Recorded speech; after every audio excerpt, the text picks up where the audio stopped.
unequip the other two. So just equip your main one, and then that should change it on the character sheet. But then just make a note, it's down to you then to remind me which ones are active when it comes to it, because I don't think you can change it. Because I've got the rating 5 one as running silent, so that's not being broadcast, but everything's going through that, and the others will be available.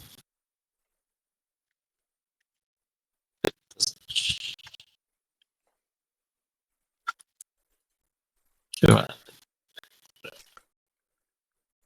All right, are we pretty much ready?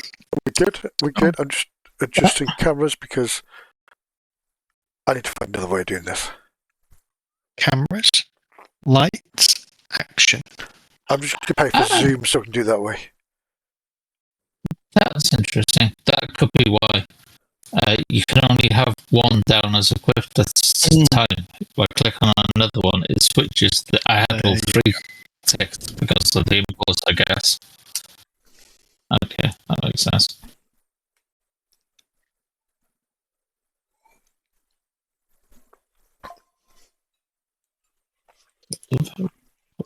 That to... Yeah. I'm still listening. I'm just going to have a wander. Stretch my legs.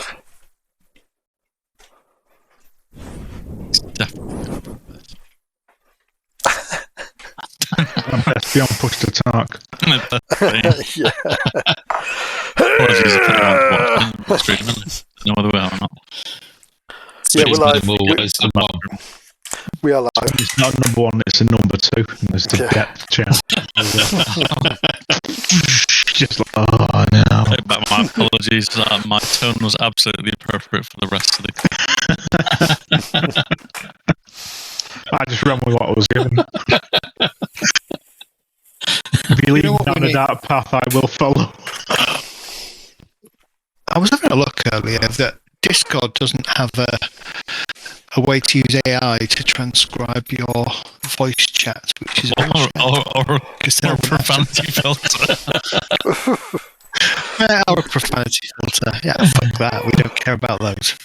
All right, last session. Let's see if I can remember what you did last session. Yeah, that's right. Yeah, you did a lot of good stuff last session, and then we kind of called it night. Brilliant. Right, let's pick up from there. Yeah, we discussed it all last night. Last session. So you finished up the bar fight, dealing with the trasher gang that were there. You then interrogated Loomis to get the disc off him. He told you a little bit of information that was somewhat out with the very, albeit limited information that your Johnson had given you, and that is he didn't steal the disc. Technically, the disc was his in the first place after being left it by his dad, who was in the recording studio with Jet Black when it was recorded. Nonetheless, you took the disc because, that's what you've been paid to do by the Johnson, and Loomis didn't want any aggro or hassle and sort of would rather lose the disc than lose his life.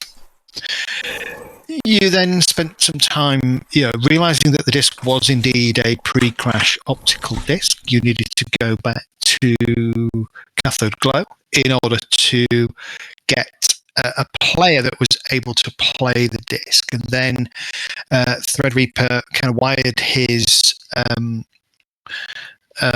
deck to the deck that you borrowed, albeit for a few new yen. It wasn't a cheap transaction, but you got you're able to copy the contents of the disk over to Threadreaper's machine, where at this point in time he knows it's encrypted, but he hasn't chosen to do anything else with it.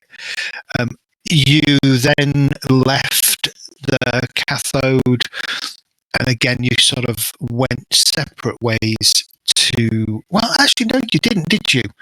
You were in a stuffer shack. You then went to stuffer shack to get some food because River was hungry. At this point, it's probably 3 or 4 a.m. in the morning. And so you're kind of in a stuffer shack with we determined that a disc. You went to Stuff Shack before you went to Cathode, didn't you? I can't remember. No, you went straight over to Cathode, then you went to the stuffer shack after Cathode. Cathode was the first place we went as soon as we got it. Yeah. So it's currently about 4 a.m. on the 14th of Feb. So we'll get a few hours shut eye and then get what this grant needs to go. With the Johnson. I don't want to arrange a meet with the Johnson and then get some shut eye just in case they send a team over to get the stuff that we've got for less money. So what are you saying, make the meet now?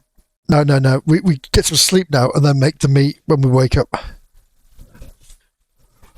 Ow. Yeah. This is assuming that Johnson's fair with us and doesn't try to kill us off because we found out that they all lied. Johnsons don't usually... I mean, it's not a guarantee, but they don't usually renege on deals. Yeah, the reputation will be straight out the window. Is the Johnson the intermediary or the actual person that hired us?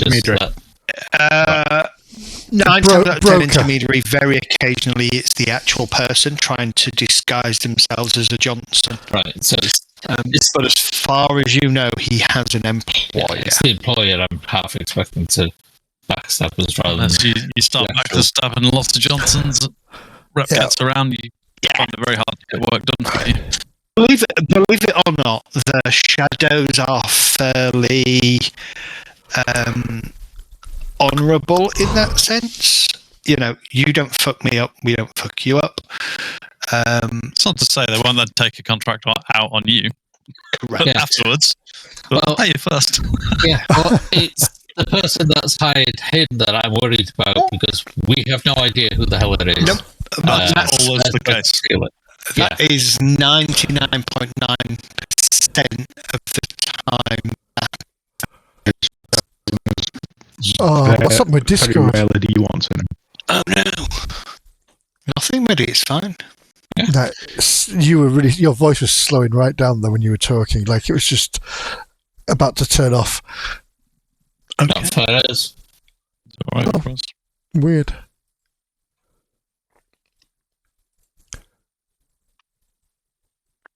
So there's a plan to get some shut eye and then get some shut eye first. Yeah. Yeah. Do you have a meeting time arranged? Or? You have not. You haven't put a call in yet. And by the way, don't do that. It's absolutely fine to be very, very suspicious of anybody and everybody because you are right that you will come across people that will absolutely double cross you. So being nervous and concerned about whether or not the employer of the Johnson would double cross you is probably okay. Absolutely. Paranoia keeps you alive. All I would say is that we need to keep up our end of the bargain if we want further. Oh yeah. Yeah. So I'm not saying we go into this with our eyes shut, but which is why I'm saying get some shut eye first before we tell anybody that we've got the item. Okay. Yeah. All right. So are you all going back to your respective places? Yes, please. Okay. You drop River off under her bridge. We don't just drop her off and roll her out the back. You notice that where her bridge is now, that there is a small car with no wheels on a couple of bricks. You call it home. Why did they park there, idiots? Exactly. So you can all go back to your respective places, arrange a place to meet up the following day. Doing so gets you a good night's rest. nothing happens. You wake up the following day. News is as usual.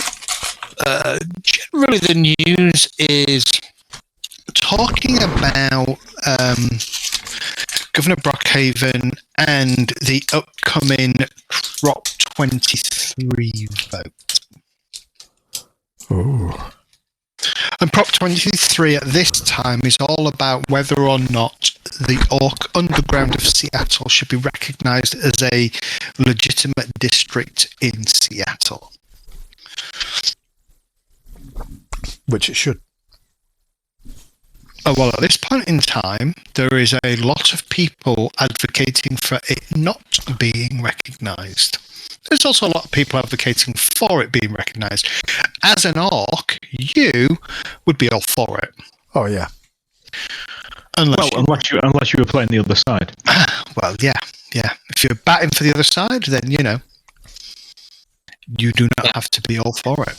Yeah, if you've taken the quality elf lover, for example, you're probably against it. I don't love elves because they break too easily.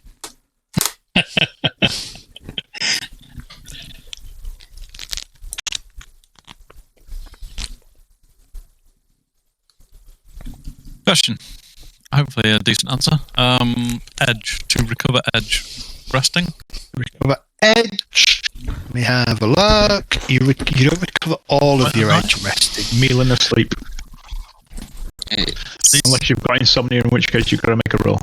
I think it's What I've got to do. 1 per night or something like that. It's not as fast as you'd hope, but you can get it from GM. Regaining page 56. So regaining edge is on page 56 of the core rulebook. Let's have a look. Just double check it.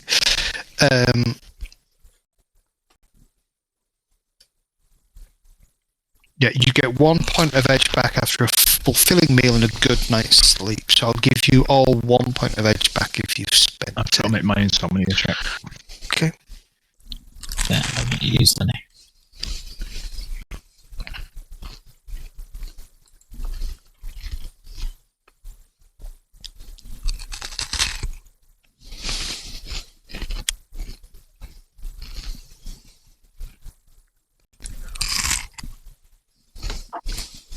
Edge is the thing that humans tend to have more of, isn't it? Yep. Yeah.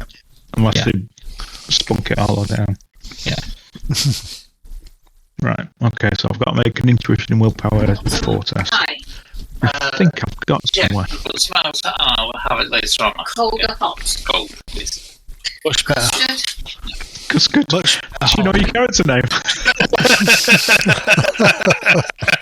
What was that? Your mum just called you cuss good. No.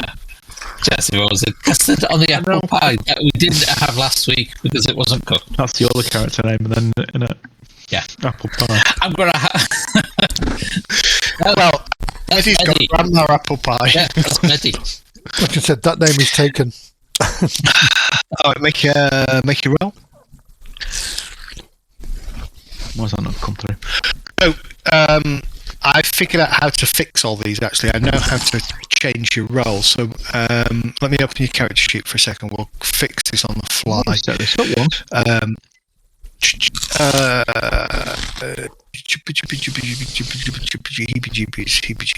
Heebie-jeebies. Where are we?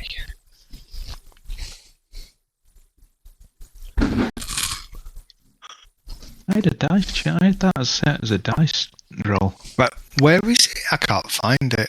It's under qualities. It's under social. Is it social? No. Bio. Bio. It's insomnia, right? Yeah, I set that up as and I had it working. Actions. So test it. Right, so it is. What is it? It's a. Intuition and willpower 4 test. Yeah, what kind of test is it? Mental addiction? No. It's just a flat test. It's just Okay. Type. Simple test? No, it's free, isn't it? Skill is intuition. and willpower. Yeah.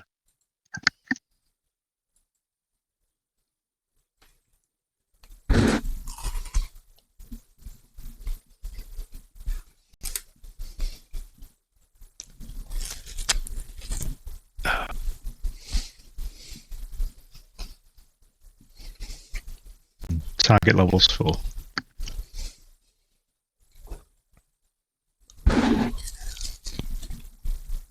Give that a go. See if that rolls now. Yeah. Nice. It's exactly how I had it set up. I have no idea why it dropped. Probably because I think your character got re-imported. Did it? Yeah, because the Thread Reaper that I logged into today didn't have your token or anything associated with it. That's fine. You failed. I don't get any edge back. You don't get any edge back, you wake up. However, everybody can have an extra point of edge for pushing the story forwards. By the way, when I say extra point of edge, I mean you can recover 1 extra point of edge. You do not gain additional edge over your limit. I was going to say, can I give mine to Reaper? Because I didn't lose any. Fine.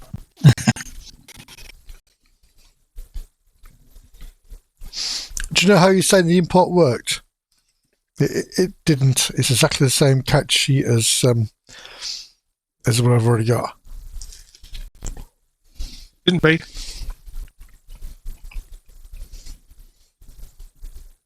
Press the page just in case it's you're seeing. You've got a sniffing, tiffin. Oh, well, let me get rid of that because I bet you've got that one open. No, I've opened them both. They're both identical.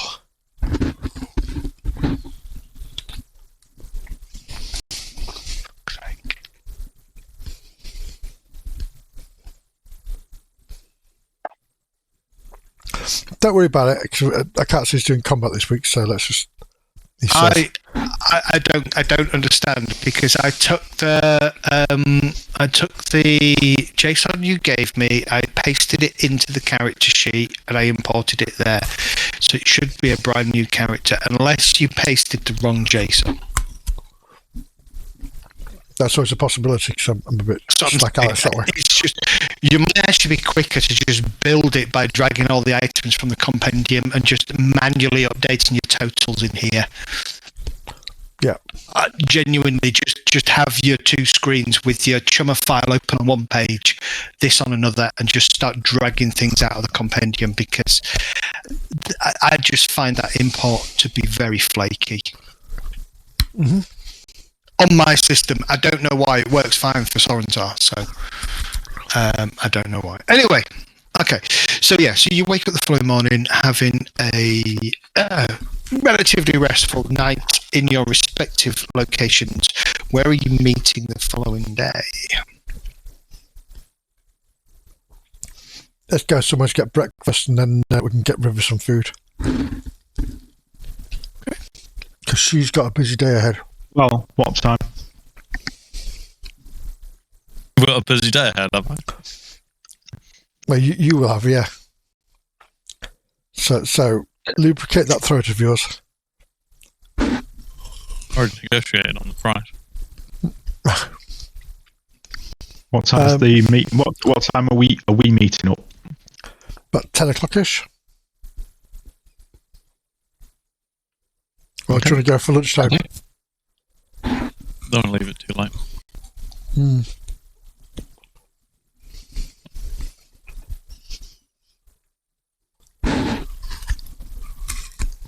All right. Yeah, let's not be too much after 9, right? Yeah, that sounds good. I'll come round and pick you up, River. Good. Someone hold the rest of that car last night. Even bastards around here, I tell you. Can't leave stuff up on bricks. Checks the body. Yeah. The back of the van. People take anything nowadays. People will take anything nowadays. Yes. Okay. All right. So you all meet up. Not too early in the morning, but you all kind of meet up. Yeah. Keep going. Well, let's call the Johnson, set the meet up, and get paid. Exactly. All right. Who's putting the call in? So I'm going to ask Reaper to check the news feeds about anything came up last night's activities. Have a look. Because Seattle News doesn't have anything, and that's all I know how to look at. But they have found the alligators in the sewers. There definitely aren't giant rat people in the sewers. No. As a Skaven army pours out.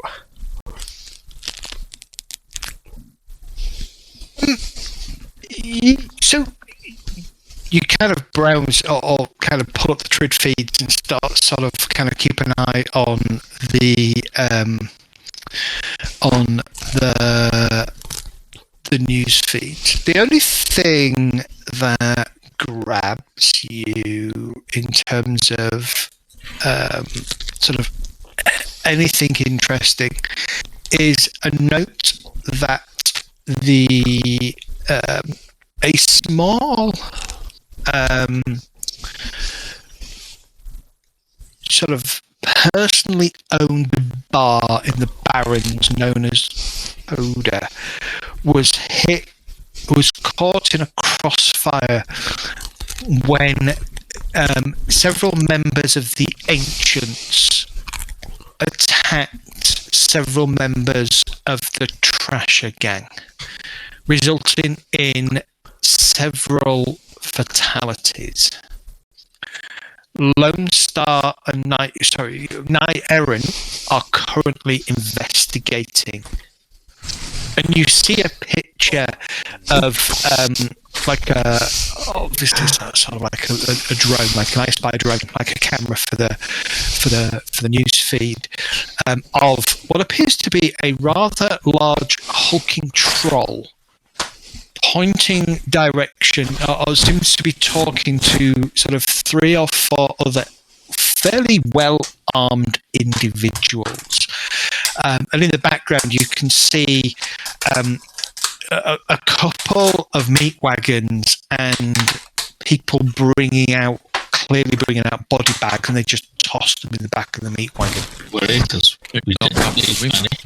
Yeah, we didn't leave that many. The gangs that were mentioned. You left 3, didn't you? 3 or 4. 1 body behind, the other one we took with us. That's right. Yep. And all the others were still alive. They ran out, basically. Yeah, 2 went out the front door, past me. 2 went out. And then The 2 went. Ancients was the Elven gang, right? Yeah, Yep. yeah. We decided our ruckus gave them a bit of an advantage, I guess. Possibly. Do you remember you were right on the border, kind of like the road outside the bar? One side was Elven territory, the other side was standard Baron's territory, and there were several elves kind of resting up against lampposts and walls and things, just watching. And yeah, so absolutely they could have taken advantage. That could be helpful. You mentioned the Elven gang with Velvet Shroud. Oh, did I mention they were Velvet Shroud last week? Sorry. Yeah. No, they're stated in the news as the Ancients. Okay. Does anyone know about the Ancients? Yeah, we've got Street Gangs as one of my knowledge. I think Mitty has as well. Give me a knowledge roll. Yeah. Let me 5.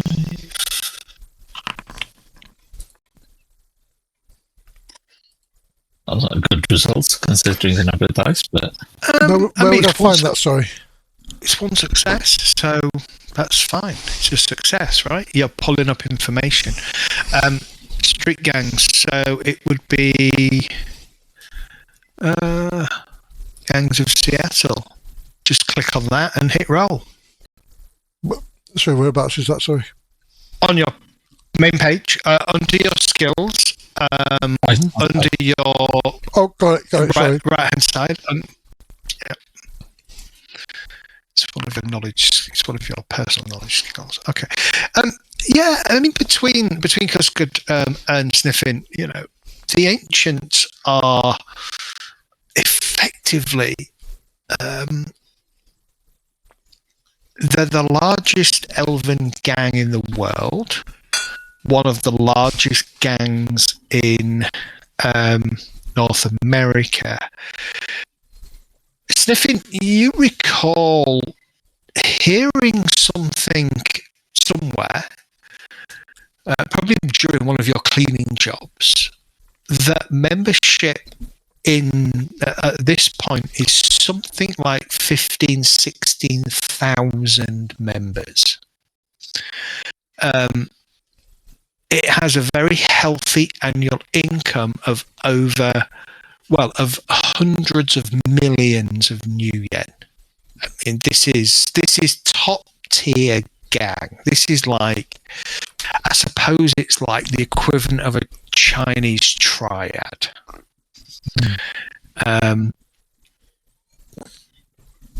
It's probably more equivalent to chuffing Scientology. Yeah, so it's built around military lines. The top has a general. There are colonels in each region. Captains manage cities. Lieutenants work for the captain. So in Seattle, you would have a captain and a bunch of lieutenants.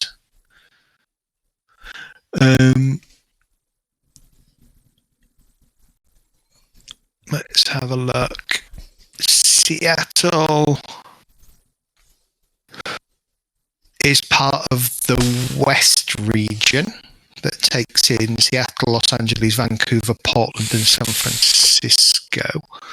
So each and the current leader, the current captain of Seattle is an elf known as Belial. Would say the Velvet Shroud be a sub-gang under the Ancients, or are they all completely separate? Normally they'd be completely separate, but in this instance, hard to tell. Okay. The Velvet Shroud is a little bit of an enigma. You've not heard a lot of them. They could be sort of a splinter group of the Ancients. There are several other elven gangs in Seattle. The Ancients involved, we want to steer clear of that side. But a little much. Yeah, I'll pass all my information across to what I've just remembered. Quite fortuitous that they've hit the place where we left all those bodies. We left one. Either way. Covered our tracks, which is nice. I just hope that he's all right. I was going to say, did it mention whether the owner was killed? Just as the owner was roughed up, but otherwise alive. I wonder if they were vying for the same thing we were. Hopefully they didn't get information about us from him. Yeah, hopefully they weren't after what we've got. Oh. It's time to change names and postcodes and get the hell out of here. If that's the case. Well, just get rid of the desk as quickly as possible, so that's... Yeah, to the Johnson. Exactly. Yeah. But either way, we don't get rid of our bargaining chip. Oh. We haven't got a bargaining chip. We've got a disc to hand in. But if the Ancients come after us... Doesn't matter. Complete the job, get the money. Okay, well, let's move on to the next job. Let's contact the Johnson and get our meet set up as quick as possible then. Yeah. Who's making the call? Gonna guess River? Yeah, River. Smooth talk, yeah. It might be cool, yeah. My talking bit will be the meat, but I want that Shadowrun, Cyberpunk 2077. I want the video call sound. I'll try and find it. Brilliant. You put call in. It rings. It kind of beeps for a little bit. A little bit longer than you're expecting, actually. And then the the call answers and the hollow projection of the familiar troll face of Mr. Johnson kind of looks at you, and you see this kind of rather large sort of smile tooth. Ah, River, is it? You have something for me? Mr. Johnson, you requested one package. We have one package. Excellent. I am very pleased to hear that. No problems, I take it? I wouldn't say there were problems. Work is work, right? Yeah. I think the deal was you tell me who stole the disc as well, yes? Give it a glance at my colleagues. Bit of a grey area, that, really. Yeah, Yeah. that one did. It was never stolen in the first place. Well, we acquired it from... Who wants to rephrase that? I think that's maybe a bad idea. We acquired it from the... I can't remember his name. Loomis. Loomis. Goodness. Owner of a bar. Badlands. Whether he stole it or not, I don't think that was his capability. But hey, we retrieved the item. So Excellent. Well, I'll send some deets over. Drop the disc, drop the package there, and we'll meet there. Good news. My employer is very happy that he told me that if you got the disc without too much of a fuss, bringing too much attention to yourselves, then there was a little bit of an extra bonus. So come to this address, shall we say noon, and let's discuss the bonus as well as the remainder of the payment. sounds good. Indeed. And as it's noon, it's going to be high noon, so let's go back and Noon. high noon, yeah. Discretion is all part of the service.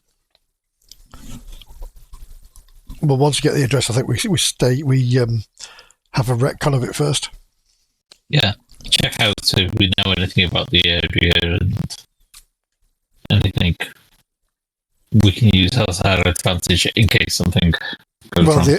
The employers already lied about the theft, assuming Loomis was telling the truth, of course. But it seemed to be he was too scared to not. Yep. Oh.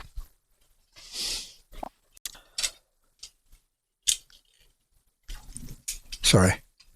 Okay, so the address he sends you is to Reno's. And it's kind of like it's simply he forwards you an address. It says Reno's 12 o'clock reservation in the name of Mr. Johnson. Party of 5. Yes, have we heard of the place? Red Reaper specifically knows that it's on Battery Street on 4th Avenue. It's an interesting family-style restaurant, mid-size, owned by a former combat biker. Caters to Sioux, Pueblo, and Aztlan style cuisine. That's good. Is it a big drop down from the first place where we met? You met at the Infinity Bar. We did, yeah. You met at a club. Is it as public? If something were to happen, like a shoot house, would it be busy in the area type of thing? Or is it out of the way where something could happen without too much complication? I'm glad you took my lead on that. That's good. You've gone very, very quiet. Repeat your question. I was sidetracked by something for a second there. Sorry. How public is the area? Like, if there if basically someone stormed the place after us, would it be too public? For that type You of are thing, or- right on. You are right in the middle of. Yeah, you're right in the middle of Seattle. So it's just as Would be secure as unusually. Infinity. So it's too public for someone to basically just order a hit on us as No. we walked out. You can be hit wherever. Yeah. Yeah. But it's not in the middle of nowhere where it's less likely to draw attention. Correct. So let me do this. I will, Let in me put this- Foundry, I'm going to post this. So that link there, if you click on it, will open a page that will take you. It doesn't highlight Reno. So Reno's is pretty much in the center of the map. So if you look on that map and you see Belltown, and you see the Highway 99, Reno's is just pretty much where Wall Street and Fifth Avenue join. Just below there, it's on Battery Street and 4th. It's probably a location in Division 2. Sorry, excuse me. I don't know where around there it is.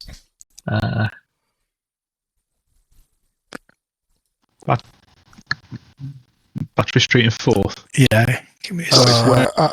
I've got it. It's So it's near that Roy eatery Street. below Fountain Court Apartments. Yep. Not even seeing Battery Street. Okay. Look at the It's the crossroads. Seattle Fire Station 2. Yeah.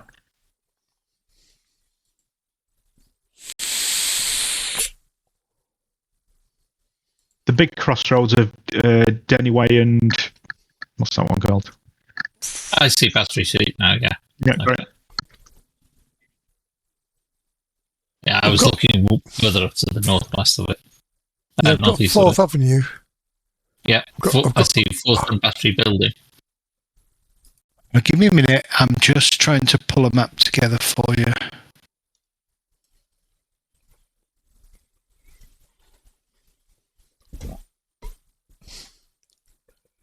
That's all right, Zed. You don't need to. It's fine.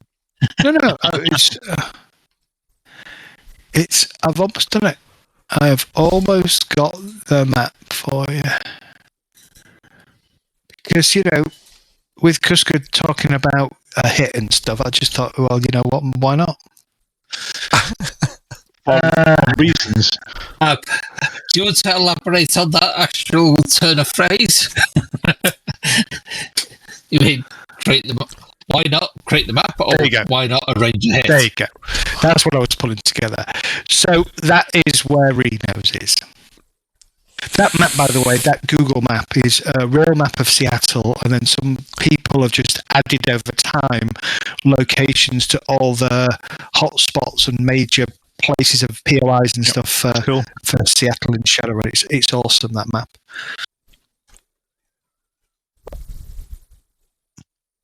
So it's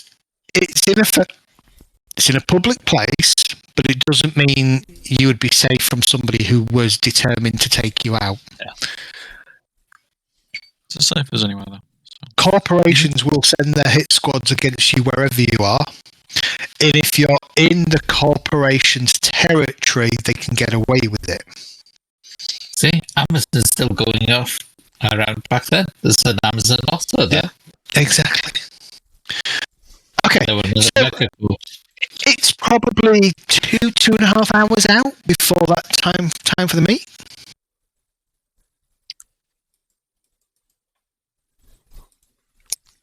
Okay, and how long would it take to get there, roughly? From where you are, it's about, because I'm presuming that you'll have all met in the Barrens. So the Barrens. Not going into the Barrens. Colombia. I'm nice and safe in Colombia. Colombia. Fucking come to me. All right. Well, if you've gone to Colombia, then yeah, it's probably 15 minutes or so. I'm not sure where Colombia is. It's on the Washington Lake side, so it's on the opposite side of Belltown, but it's it's like 5 miles outside of the Aztec technology place. Gotcha. So it's not far. It's not far. Yeah. Gotcha. Is Colombia on this map as a location? It should be a region, yeah. Or is it the other side of Bainbridge Island? It should be. So you've got Washington Park there. Let's zoom out a little bit. There's Central. Columbia City's down the bottom there. So it's below I-90, the bridge for I-90. Okay. So it's like still in downtown then? Yeah, it's one of the districts on the edge of downtown.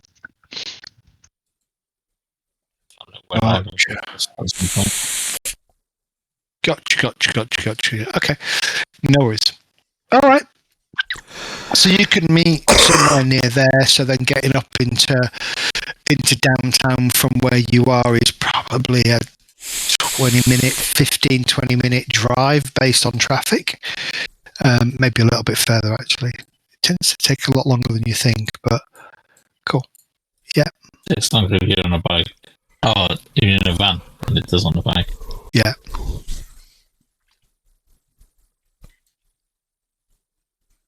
I say as technology, I meant Renraku. Yeah, Renraku's not many miles away from here. No, just down the coast a little bit. Yeah. All right. Anything specific you wish to do?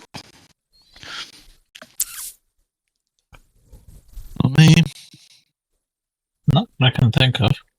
All right. Then you kill a bit of time, meet up, and then head up into downtown and make your way to Reno's. You arrive just a little bit before 12 o'clock. Reno's is, as I say, it's not kind of a throwaway kind of crappy place. It's a fairly decent. It's a fairly decent. Hang on. Place to get a meal. Fairly decent place to get at. Yeah. So.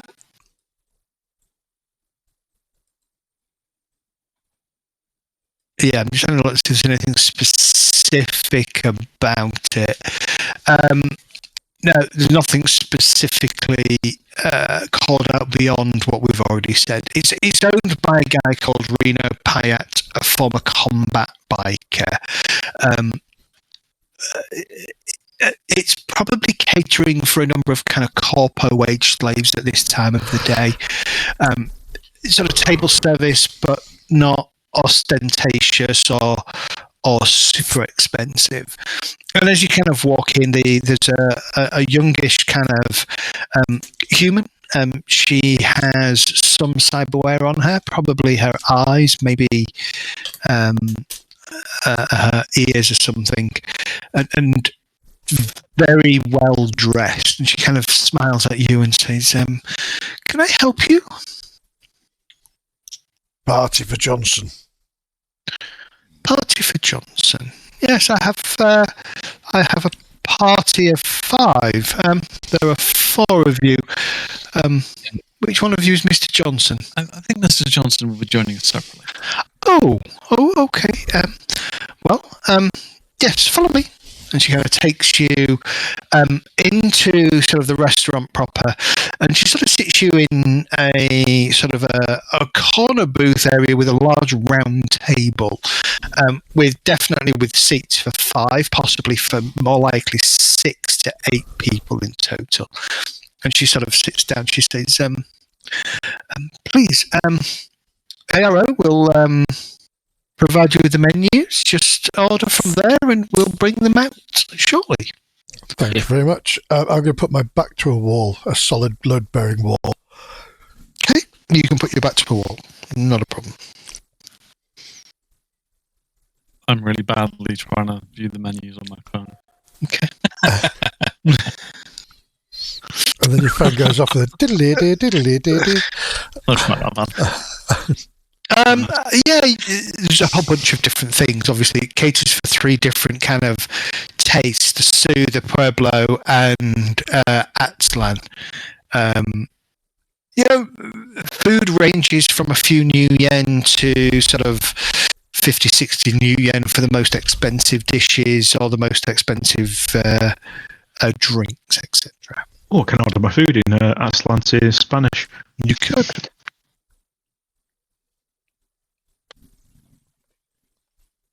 Yeah, I'm just going to order a drink and it'll be something like coffee. Not soy coffee, proper coffee. You've kind of put your orders in. And then you kind of look up and you can see this rather large troll kind of walking over, and he kind of catches your eye and he nods and he kind of comes over and the girl kind of shows him and says, here's the rest of your party, Mr. Johnson. And he nods and says, thank you. And he kind of sits down and, well, ladies, gentlemen, how are we doing today? Thank you. You mentioned you got the package, he says, from Loomis? That's correct. We did. Was that thing in the Coda bar anything to do with you? No.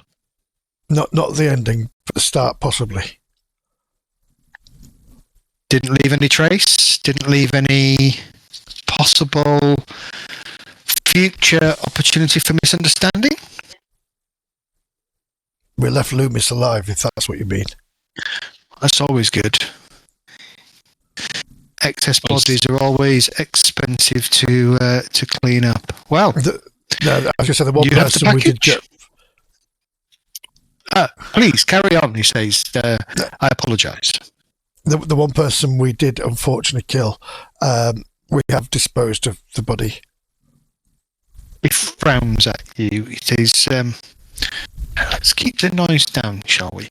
It was just a bunch of gangers. River's just gonna like elbow Tiffin in the rib and say, "Shut the hell up." In a public restaurant. I will zip it. Well, package, he says, with a smile. Slide it out of the storage compartment that's on the bottom of the deck and slide it across. Excellent. Well, as you can imagine, I don't particularly have a way of validating that this is the package. So in this business, we trust our resources. Yeah, we couldn't verify it, so we were told not to. So there you go. I'm very pleased. In fact, I'm very impressed, actually. I did, as you can imagine, did a little bit of digging today, and the Coda situation definitely doesn't seem to be pointing towards anything other than the ancients and the treasures going head to head. So that seems good.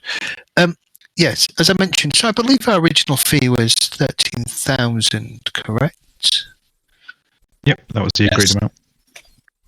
And we gave you a little bit up front, yes? Half up front, half afterwards, on completion. Yep. Good. Well, he says, he picks up the disc with one big meaty hand, goes into his jacket, pulls out a cred stick, and then the disc goes back into the other side pocket, and he places this on the table, and he says, as mentioned, my employer was very impressed and authorized me to offer a further 5,000 new yen as a thank you gift. So this cred chip has 12,500 new yen on for you to share amongst yourselves and to enjoy. Oh, wonderful. I'll cover the expenses then. Thank you. Is he just giving us an extra grand? 5 grand. No, an extra grand on top of the 5 grand. He's given us an extra 5 on top of the 7.5. Well, he's given us an extra. Oh, yeah. Sorry, no, I miscalculated. The maths was really bad there. That's all good. I wasn't actually saying That's fine. I've had a day of math at work, so my math head is fried. That's fine. Keep the extra. Keep the extra. It's fine. Okay, so yeah, it gives you an extra 12.5 grand as a thank you. And he says, well,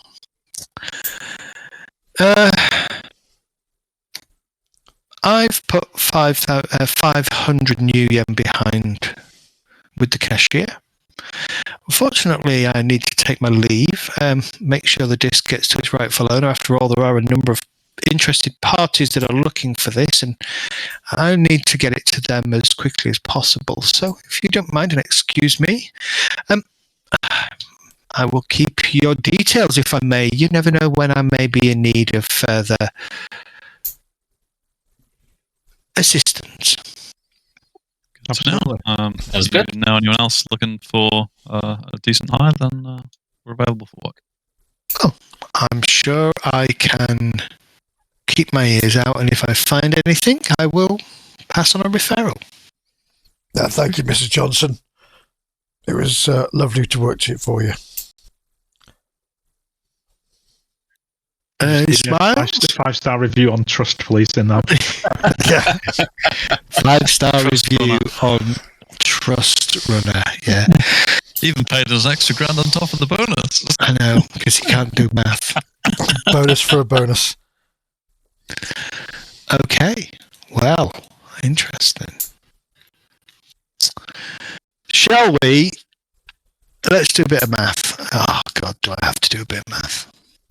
Really?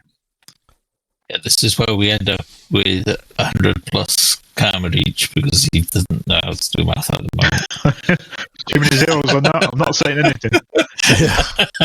Here's a bonus extra 1,000 karma. I mean,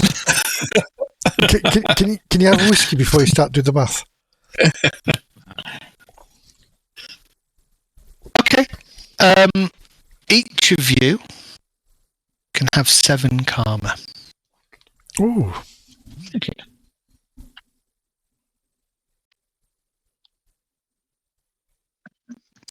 Where's that? Well, good question, actually. Oh, it's on miscellaneous, isn't it? Yeah. Miscellaneous, yeah.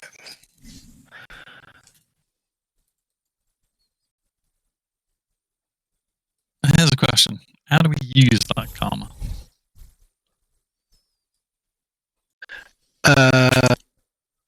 You probably want to put.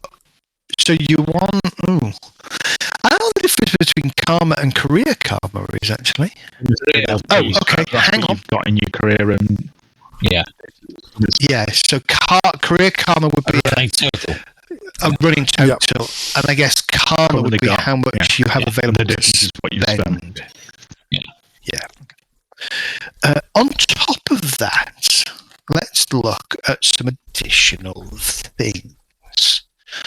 At the end of a run, obviously, as a GM, I award karma, but then I also award potentially other things to really make your life difficult. Street cred, notoriety, Reputation. awareness. Yeah. So, let's have a look.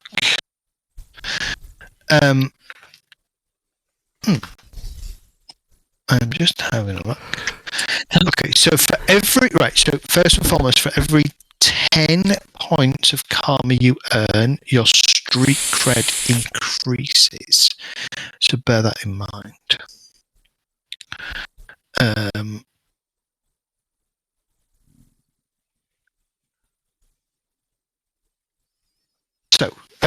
Notoriety. Does any of you have blandness, first impression, or lucky? I think I had something that was like blandness. If I can find out where the hell it is. Social effects. Miscellaneous.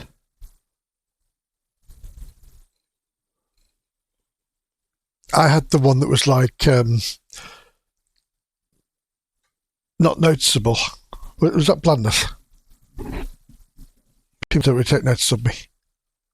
Blindness, I think, is yes, if that's the case. It'd be under your bio, won't it? Under quality, so what that. Ah, thank you, bio. So the one that I had is called. I got bad reputation. Okay, Oh, no. I thought I had it, but I don't on this list. Okay, no. Does anybody have addiction, bad luck, combat paralysis, elf poser, gremlins, incompetent, orc poser, scorched, sinner, spirit bane, uncouth, uneducated, weak immune system? I took all those. No, I'm joking. I don't. Yeah, I nearly did some of those, but Those effects already seem to be on my sheet, by the way, if you're wondering. Are they? Yes, I have notoriety 2 based on those effects. oh, and the miscellaneous tab. Well, that's weird because you should have. Each crit starts with a notoriety modifier according to the following qualities possessed by plus 1 point per negative quality. Okay, yes, plus 1 point per negative quality. Yeah, okay, so they are calculating correctly. Good. Okay. Right, let's have a look. You're not gaining any notoriety on top of that, so that's fine. Public awareness represents how well the character is known amongst the media, authorities, and public at large. So, fighting with law enforcement or some other HTR, you didn't do that. You didn't extract a well-known person. You didn't blow shit up in a populated area. You didn't leave physical evidence behind. You weren't seen by many eyewitnesses. You did not broadcast or post videos of your crime. So you have gained no public awareness currently. Cool.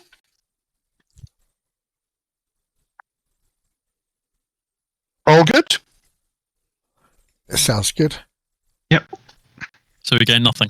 Nothing. Big fat bagels in the negative ones. Yeah. I have 3 notoriety already. That's because of my bad rep, I think. There's a karma modifier for a cold-hearted bastard run, and a karma modifier for a good feelings run. Dan, that's just those. I think this is neither. No, it was a standard run. Assuming cold-hearted bastard is like assassinate this dude. I think cold-hearted means you probably just kill everybody. I and their read children. it as how difficult the GM made it. So cold-hearted is like a higher toughness than...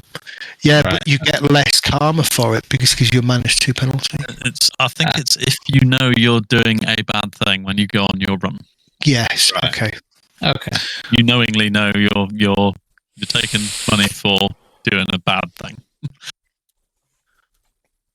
Well, we didn't when we started the run, but we do at the end of the run. Well, we didn't kill him. No, so but we took his property.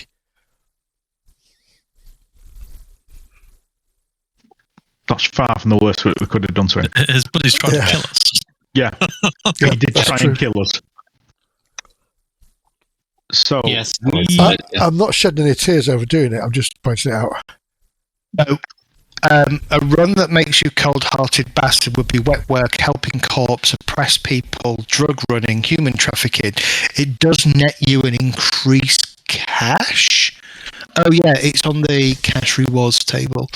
And a good feelings run is helping the little guy, taking some dis out of dystopia, etc., hooding, etc. So, yeah. This doesn't qualify for either of those.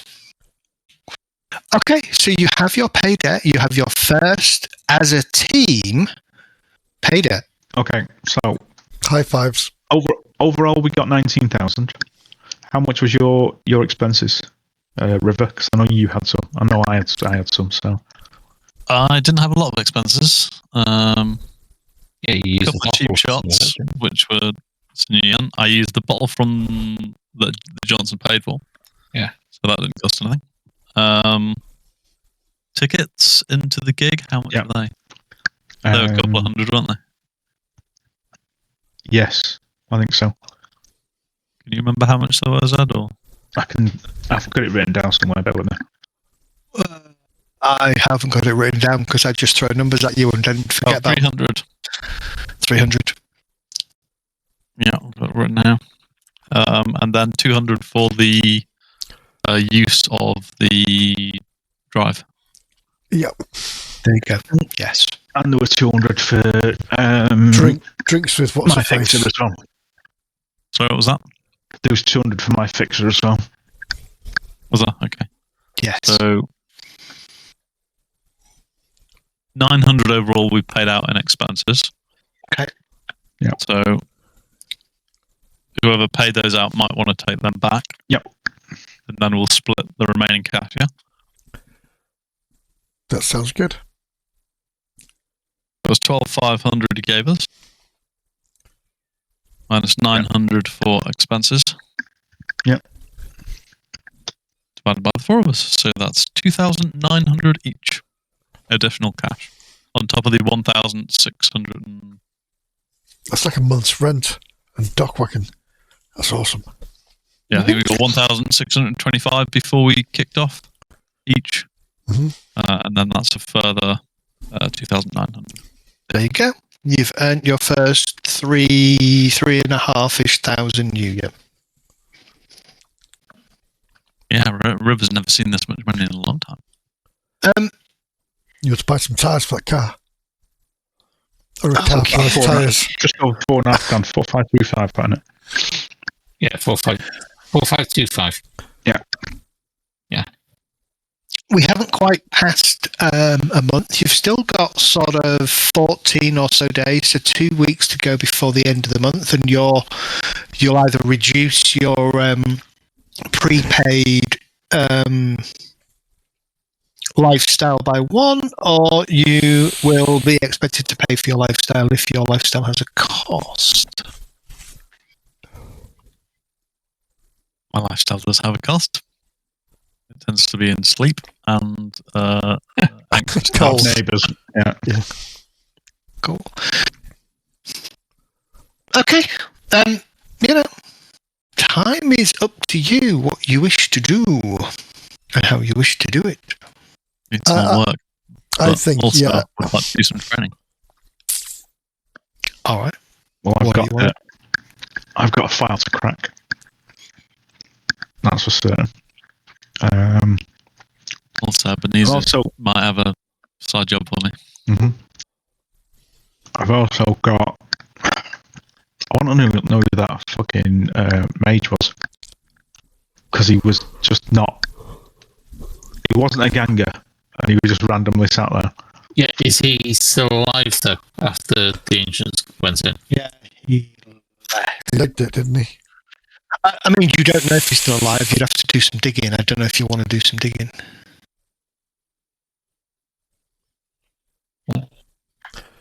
Go through the photos that probably took to see what they've got. Did he have the gang colours on him? Yeah, he was actually a member of the trash again. Can we use He the had gangs that to colour. try and I thought you said you narrow down who he is? gang colours on. I thought you said he was separate. No, he had the gang colours on. Okay. I named him something different and put him on there by accident. So, yeah, he was just a ganger. Just in case any of you are interested, I'm going to put some costs of some things in chat, in game. Okay, that's good to know. Is this paid employment that I can take? Is it? I mean, sure. What would you do? Escort service or just cheap?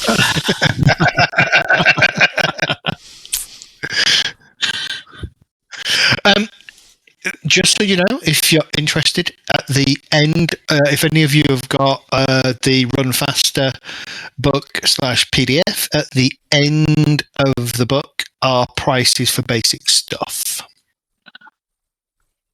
I knew I'd seen them. I was trying to find where they are. So like a soy burger is like a basic soy burger is 1 new yen. A fancy soy burger is 5 new yen. A real hamburger with real beef is 5 new yen. Steak is 50 new yen. It's all right. I'll take my protein powder and Save you nutrient paste. This is the way. Okay. Well, look, we've got a bit of downtime. So, does anybody want to do a bit of training? Want to spend some of that hard-earned karma on a new skill or skilling up, or what do you want to do? I would like to train a skill group. A skill group. That's a month times the number of $1 a week points. or 2 weeks. Group, I think, is a month. I'm trying to find the page now. Skills, because like if you trained each individual skill, it would cost you 3 days. So I doubt that. I'm saving mine until I import my character sheet properly.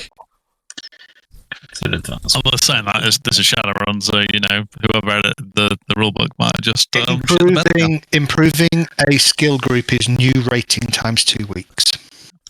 Page 107 of the core book. I think stats are a month out. Improving an attribute is new rating time 1 week. Improving edge, no time required. Improving skill depends on the current rating and what you're going to determines whether it's a day, a week, or 2 weeks. A skill group is a new rating times 2 weeks, and a new specialization was a month. Yeah.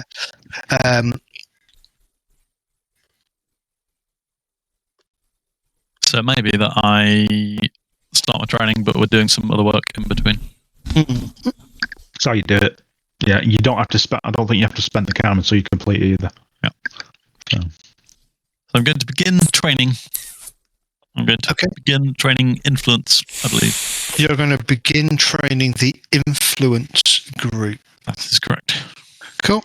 Okie doke. That is fine. And how are you going to do that? You can find an old dog-eared copy of a book called How to Win Friends and Influence People. Idiot's Guide to Being Influential.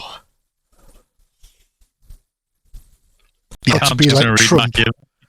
So take it you're taking the rating to 1. Do you have any of your existing skills in that already with a rating? Okay. So it's just going to be 2 weeks. It's going to take you 2 full weeks of 2 weeks of time to train. Fine. Okay, just make a note of that somewhere. Okay, cool. All right. Somebody roll a D. I was going to say D7, but it doesn't exist. Somebody roll a D8 for me, please. I can do D7 if you want. Yeah, actually, you probably can do a /roll 1D7. Yeah. Should work.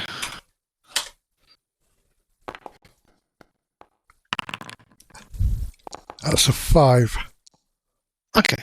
That's how many days will advance before your next job comes in.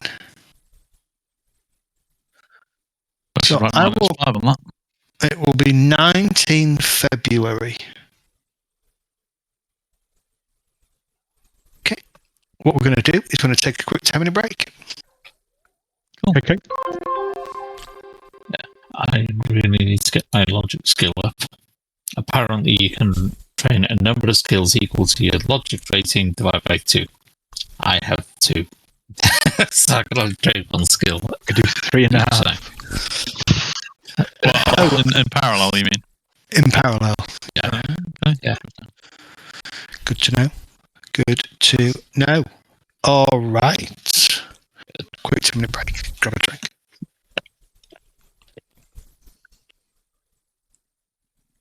I too will be training 1 skill at a time.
increase to 2, then you may find your social limit goes up to 5, maybe.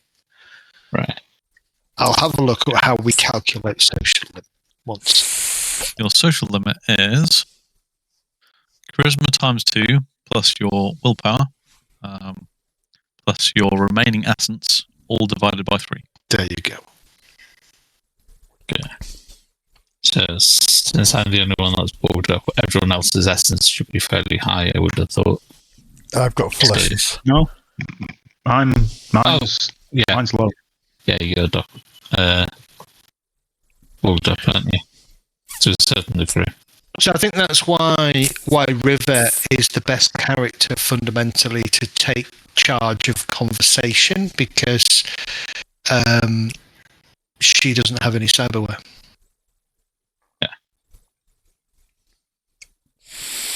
Yeah, I've got 7 charisma times 2, so immediately that's the big 14. jump.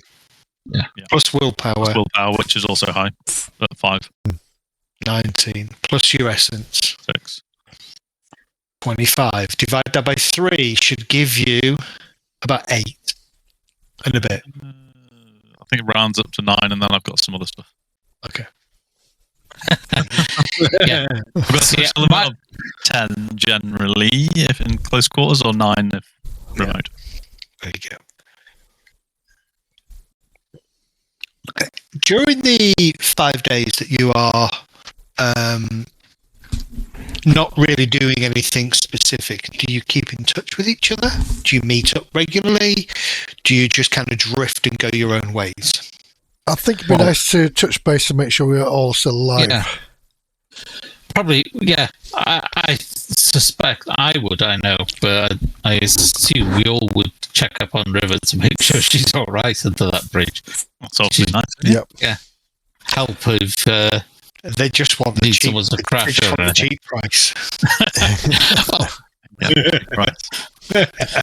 We're all going to move in with River. that wasn't what I was thinking of. No, I'll be just running my cleaning company and doing jobs that way while we wait. All right. I'll be out generally. Yeah, I'll just be carrying on trying to crack this disc.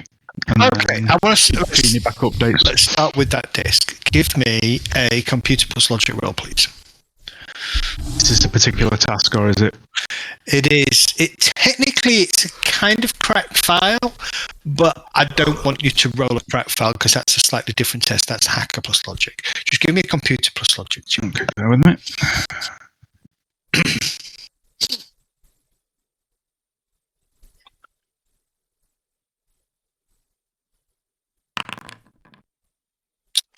Okay. My mental limit's 8, so that's 6. The file that you copy, you begin to poke around at it and start to kind of analyze the encryption. First things first, the encryption is old. I mean, it's pre-crash encryption. But that's not what makes you stop before you decrypt the file. What makes you stop is the realization that there are 2 layers of encryption. And if you do not decrypt both at the same time, the file self-destructs. Did you make a copy of a copy? No, that won't work. That's 2 separate files.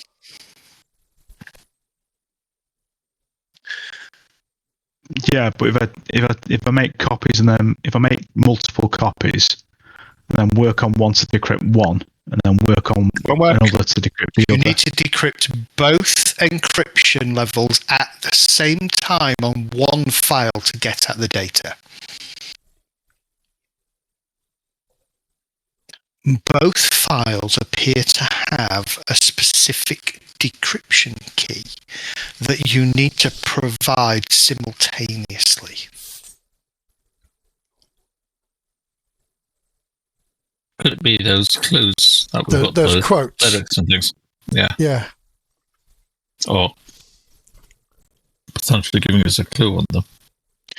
You reckon you can go to first stage and potentially decrypt the first level of the file. But if you try and push it, so here's what you'll know. If you decrypt the first level, you cannot decrypt the second level. It will destroy the file. Right, okay. I want it all right. If you provide, there are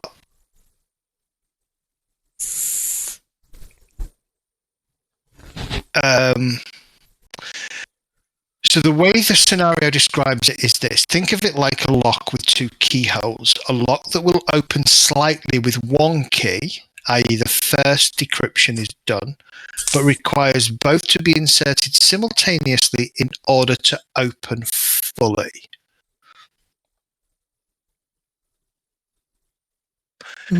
If you were to stop before you decrypt the first disk, the first file, and then take a copy and then decrypt that copy to the first level, I can give you information about what is on the file that you can identify at that point.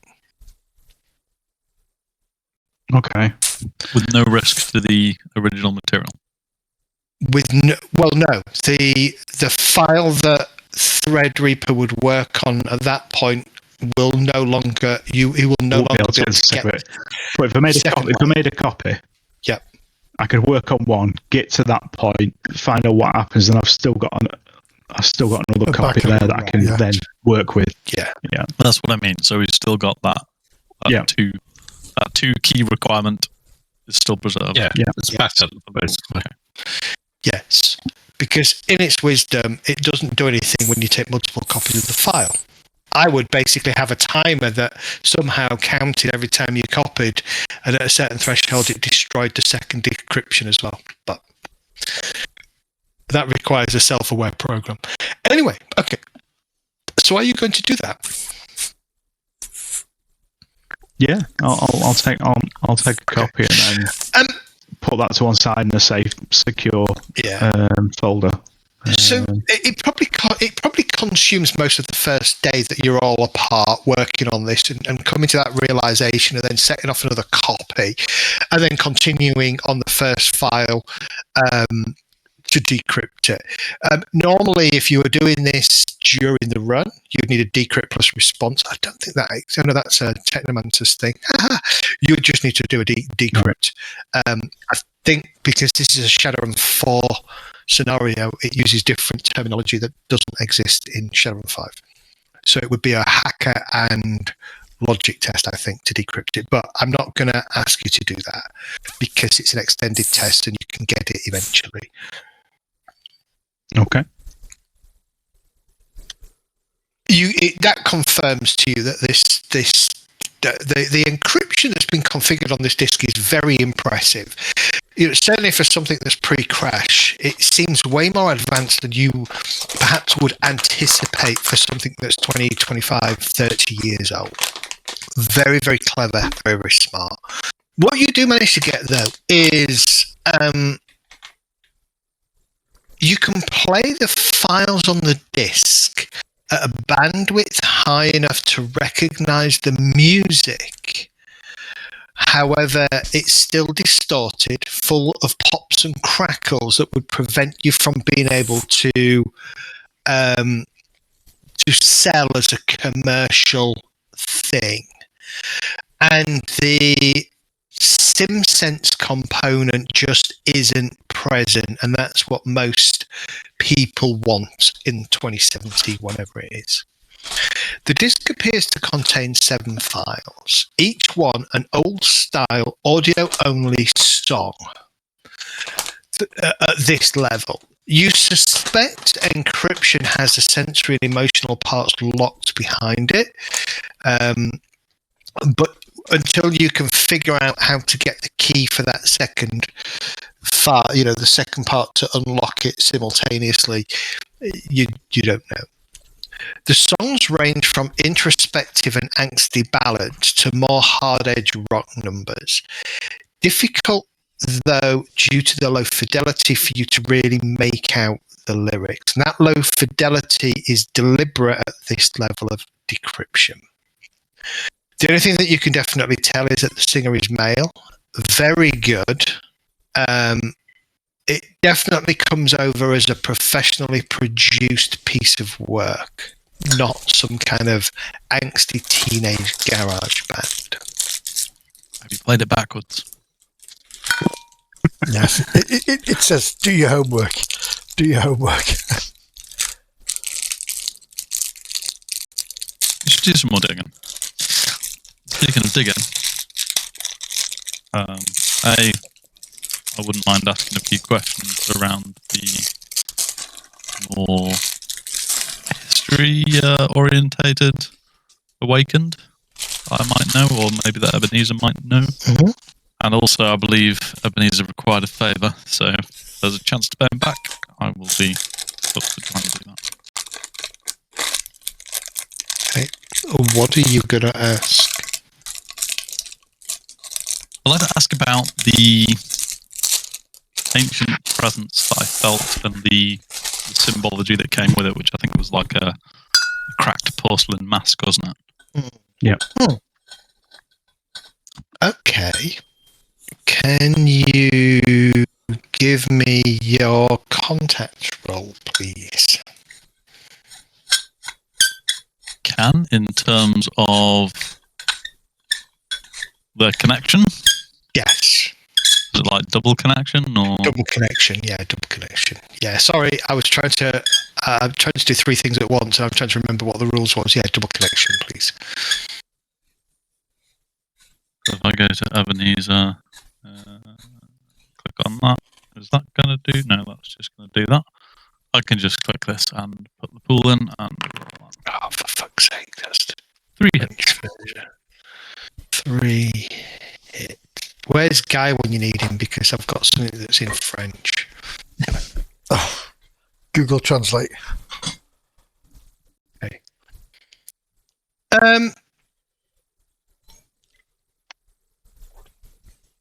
It's probably day 2. So,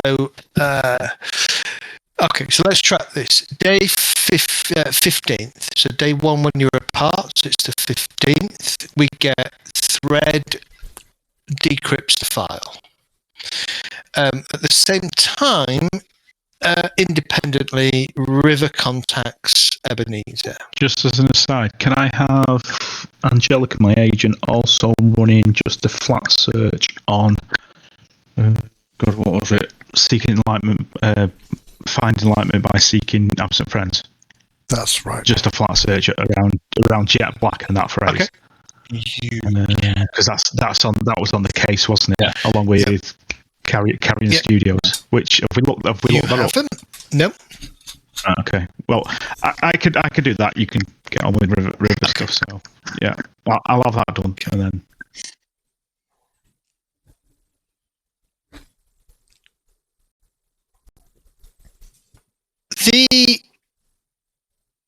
So anybody else doing anything on the 15th before we come back to the next bit? How long have we got again? Did you say 5 days. So it will take you from the 14th, which is the day that you meet Johnson, to the 19th. And how long does it take to learn a skill? Depends on the level of skill. If it's a brand new skill at level 1, I think it's a day. And it costs 1 karma. 2 karma, because that'll be double the 2 karma. That'll be the cost of the new skill, won't it? Yeah. I think it's double the cost of the new skill or something like that. Yeah, there's a couple of skills I want to basically start. Lock picking and throwing. And take them both to 1. So that's basically where I'll be practice on padlocks and things like That'll that. take you 2 days, yep. It'll Yeah. If it's 6 days to do it, yeah. Yeah, well, And you can learn 2 simultaneously, right? no, one at a time. That's why I'm asking how long it will take. So I'll do one and then another one. Effectively, you're going to take the full 4 days to learn 2 skills at level 1. Okay, that's fine. So you can do that. Just set those skills to level 1, burn your relevant amount of karma. I intend to be throwing the staff around to the jobs. It's like 1 job a day, each day, and then I'll be making myself free to be the taxi for River. Okay. All right. Cool. Can't have it. River. Don't need to. That's what public transport's for. You fire off your questions to Ebenezer, and he just kind of, you get the usual kind of winky smile, thumbs up to acknowledge that he's gonna look at this. And sort of a day or so later, the 16th, you're kind of minding your own business, lounging as you do, enjoying the sunlight. Reading Machiavelli. reading something under the bridge. This is blown When under you're there. comling chirps for a holographic call from Ebenezer. Shit, Ian, this is a bit advanced. Yeah, give me 2 secs. Fuck around with my phone until I get some kind of feed. Okay. What does Ebenezer look like? Because this is his real self. Sent you some He art. isn't putting on a... Say again? Sent you some art. Oh, did you? Send it again. Yeah, 1 second. Let me have a look. See if I can find it. If you sent me it in... No. You posted it in this chat channel last week. Oh, did he? Bloody marvellous. Let me find it then. Let me find it. This is where you can get creative here. Said you can get that call linked to a picture or a video. Yeah, exactly. At some point, I'm going to try and figure this out. Okay. So the familiar face of Ebenezer kind of pops up. Big, kind of a welcoming grin on his face. Figure it out then, River. You know me. Let's keep you on your toes. Well, what is? So, this ancient presence you said you felt, I've asked around. Nobody seems to know anything about that. The only thing that came up is rather interesting, and I don't know how it's relevant. Recently, there was a... when I say recently, give me a sec. Let me find the dude's details.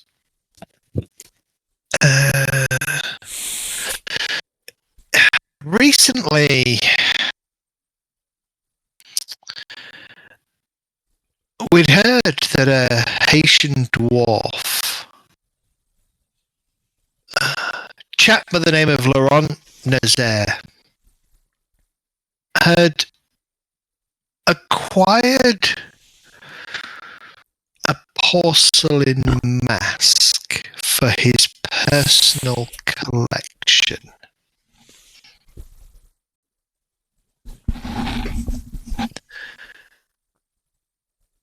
Don't know if it's the same thing. Mask apparently is cracked, missing part of it, sort of broken off down near the cheek on the right hand side. And that matches what you remember seeing. Problem is, Nazaire is the head of Seattle Atlantean Foundation. Sounds like I should be worried. Ebenezer, what's the crack? Give me a sec.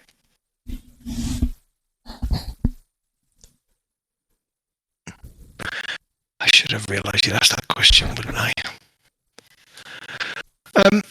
Well, I don't know whether you should be worried. They're founded in Atlanta. Some 60 years, approximately 60 years ago. And they have about 20 million members worldwide.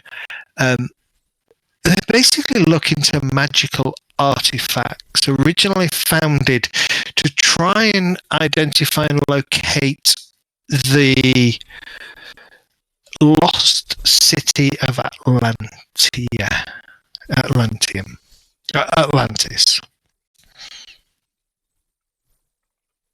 These guys hermetic? Drugs. They're all sorts. What I would say though is be careful if you're going to go with these. No. They were recently given 5 million new yen by Dunkelzahn in his will.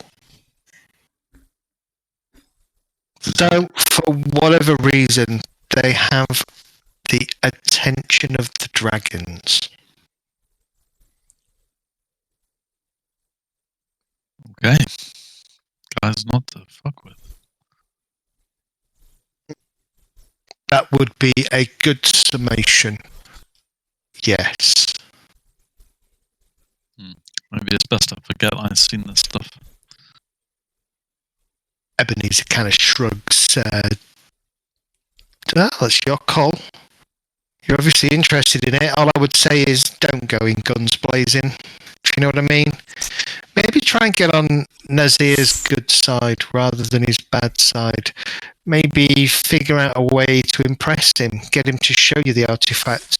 See if it is indeed this mask that you say you've seen, and whether it's somehow related to an ancient beast, ancient being. Could be a lead if I want to pull on it. So thanks for that, Ebenezer. Yeah, not a problem. Still haven't forgotten. You owe me one. Haven't quite figured out what you owe me yet, but I'll let you know. You know this chaos thing? I've just had a hard couple of days. Don't make it too public, right? Yeah, it'll be fine. I'll keep it quiet. All right. He blips off,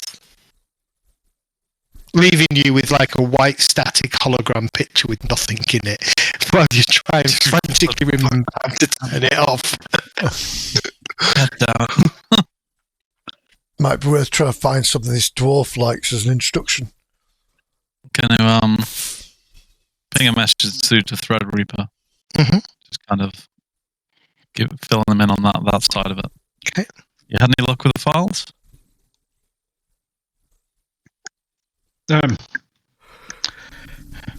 Well, like I said, it was. It's in two parts. Cracked the first part, made a copy, but they have to be opened at the same time. So I've made a copy. I'm going to open the first part and see what's on it, and then we can progress from there. I've also got Angelica running a search on that phrase that was on the front, and she's also looking. For Carrion Studios for me, so she'll ping the location of Carrion Studios out to the group when she's done. Sounds good. I'm a little bit worried we're getting in over our heads, though. So this thing never deal with a dragon. Give me a computer search roll, please. Matrix search, that wouldn't it? Right, okay. Matrix search, yeah. So we've got Cusco currently spending some time learning. We've got Sniffin, who's kind of at the moment doing some bits and pieces with his business or her business, and then we'll sort of start swinging by Rivers on a daily basis, enough to put River off. No. It's kind of nice that she's looking in on me. There you go. River appreciates this. It's like having a big Big sister. Yeah.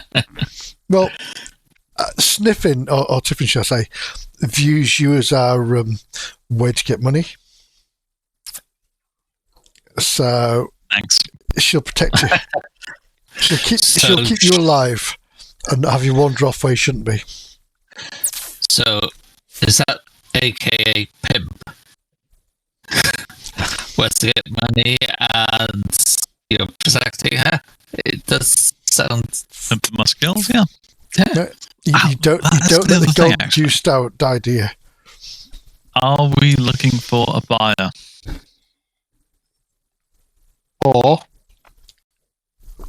But the the copies. stinky corpse that's in the back Oh. of. Or the buyer will need for the arm. Yeah.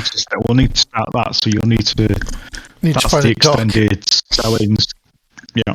Right, remind me what the extended test was then, and who's rolling it.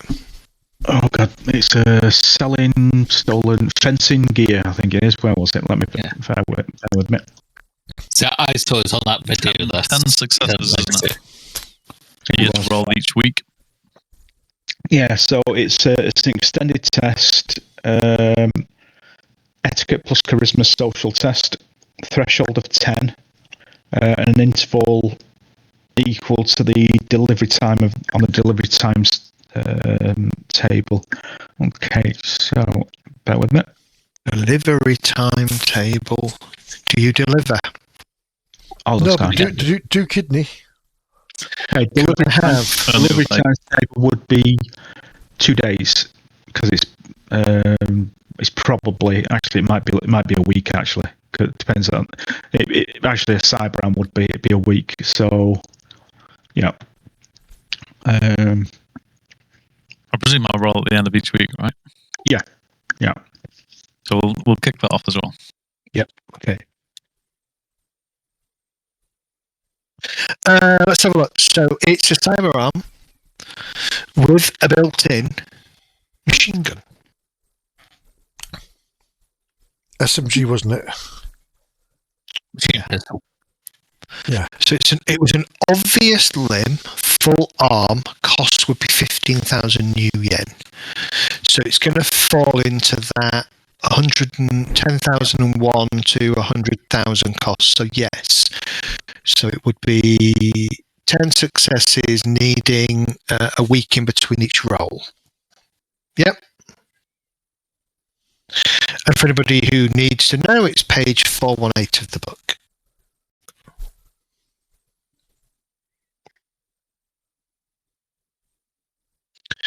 Okay, so just to know, so on this basis, so the first step is you find somebody who's going to buy it. The second step is to actually open negotiation with the final price being 25% of the listed price plus 5% for each of your net hits. And minus 5% for each of Their net hits. Yeah. Yes. Which is why telling it And to if you contact glitch- that country is safe if you're not very good at it. Yeah, if you glitch or critically glitch, then you attract unwanted attention. That's during your etiquette test to find the buyer. If you roll a glitch or critical glitch during the haggling phase, then you've insulted, pissed off the buyer, and may have to start again. Yeah. Excuse me, looking for somebody else. All right, cool. Okay. Can you roll a separate computer plus intuition, please, Thread?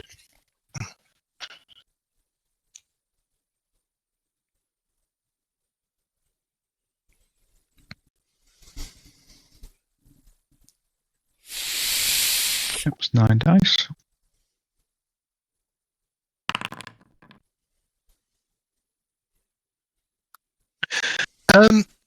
Okay. At the end of the 15th, well, actually, the 15th you spent decrypting the file. So at the end of the 16th, you have a couple of bits bits of interesting information that Angelo's kind of holding for you. She'll blip to your comlink some data. The first one is an analysis of the songline. The hypothesis that she presents to you is most likely referring to Jet Black's band known as the Shadows.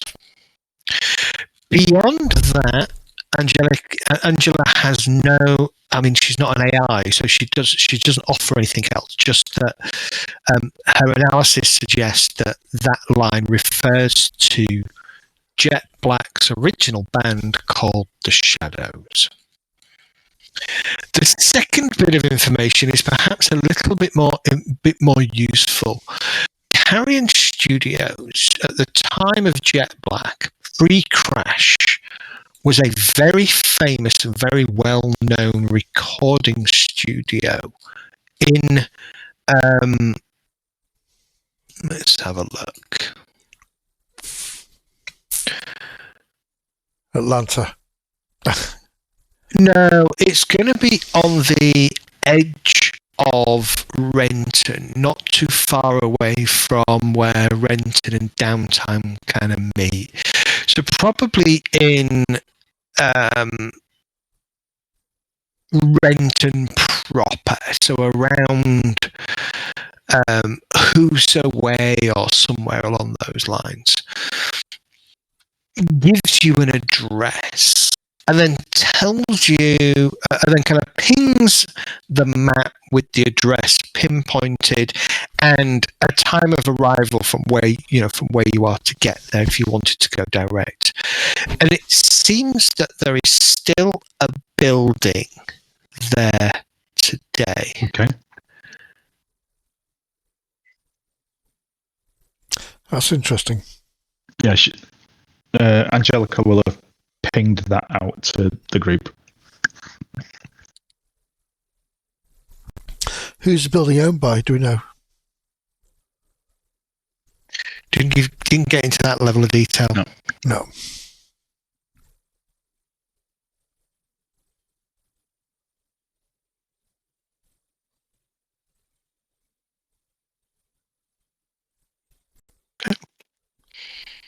That concludes the 16th, so 17th.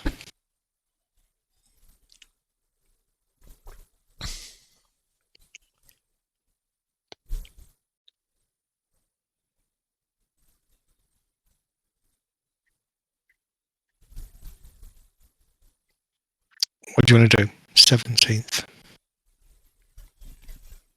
At this point, because one of your skills has completed its training, so you can choose between the two which one you want. Just in case the group decide to go off on an adventure. It's throwing so that I actually can throw the grenade if I ever need to. There you go. Throwing. Good call.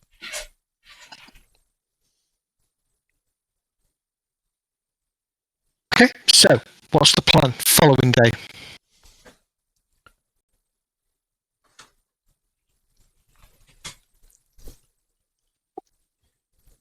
Do we want to investigate this stuff or not? I'd say probably yes.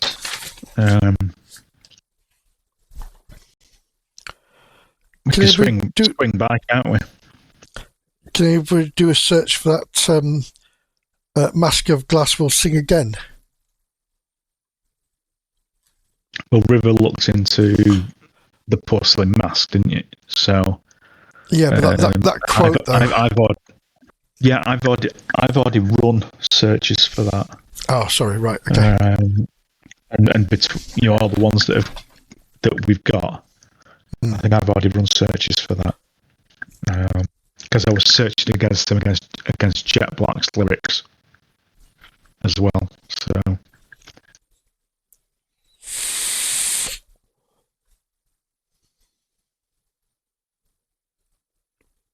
There was another quote, but I don't think I got that. There's been a couple. There was one in Infinity. There was one at the gig. Yeah. And then there's the obscure one at the on the carrion files. So Stonelines remain to find the keys. Stonelines are open. Some doors will should stay closed.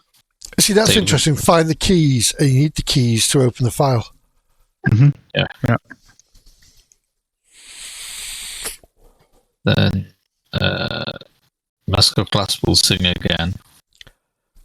The Fractured Mask, the Voice of Silence. Could those quotes be the keys?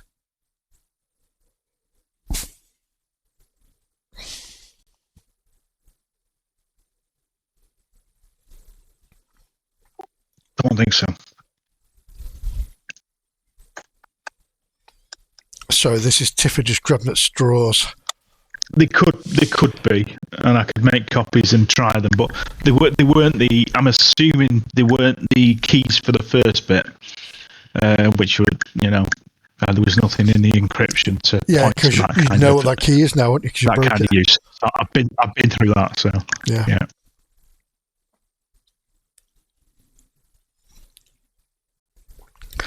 I do think you should do a search on who owns the building now, the recording studio. And wouldn't it be funny if it's our employer, who we don't know who he is, but maybe set some surveillance on it and see who goes in and out. Could do a search and see who's the current owner. Yeah. Give me a matrix search, see that info. I might try and drop a camera down somewhere just to see if we can record who goes in and out the building, see if our Mr. Johnson goes in.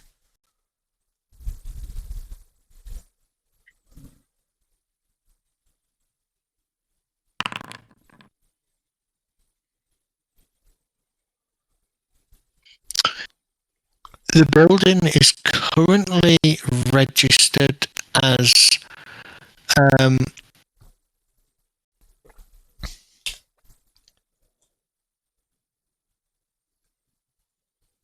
being owned by Healy Productions.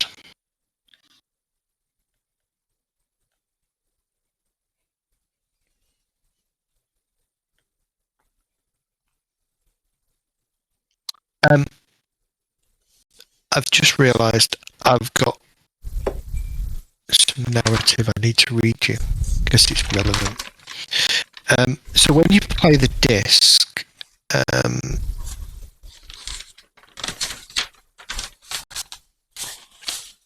you're accompanied initially by a storm of static, pops, squeals, distorted blasts of sound, a wall of noise with the faintest edge of melody underneath.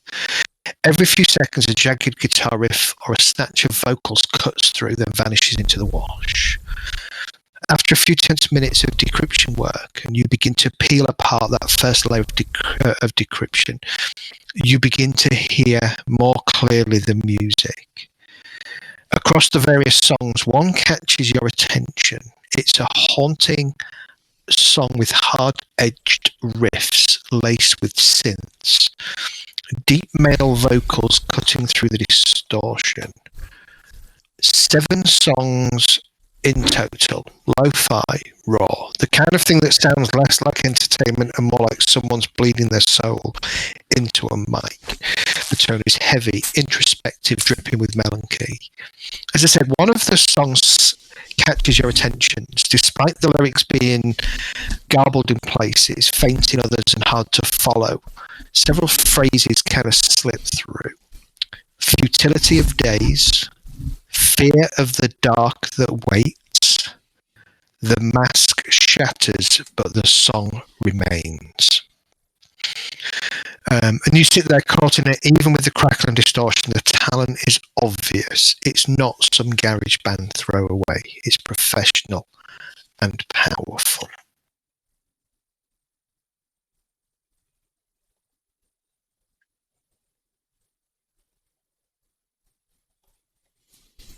Is there any way to run a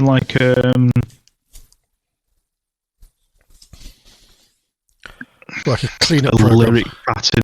Well, that, but also a lyric pattern recognition between existing known Jet Black tracks and that, see whether there's any consistencies between the two. Again, I would just say a matrix search, but I would say it's going to take longer. So you're going to need, it's going to be an extended test, and let's set the number of successes to be 8. Okay. Maybe the search on Jet Black and Mask, see if there's any links there in any way, or for whether he owned Masks or. I'm gonna use this. Will be using my analytical mind, so I get +2 on this. May as well get used to how it's somewhere. Yeah. That's why I asked. Yeah. And let's say each test is basically running for a day. Yeah. So I'll switch my config around. This is going to be, it's going to be data processing. Okay. I'll run the program that gives me +1 to data proc, and then +2, so it's 10 dice.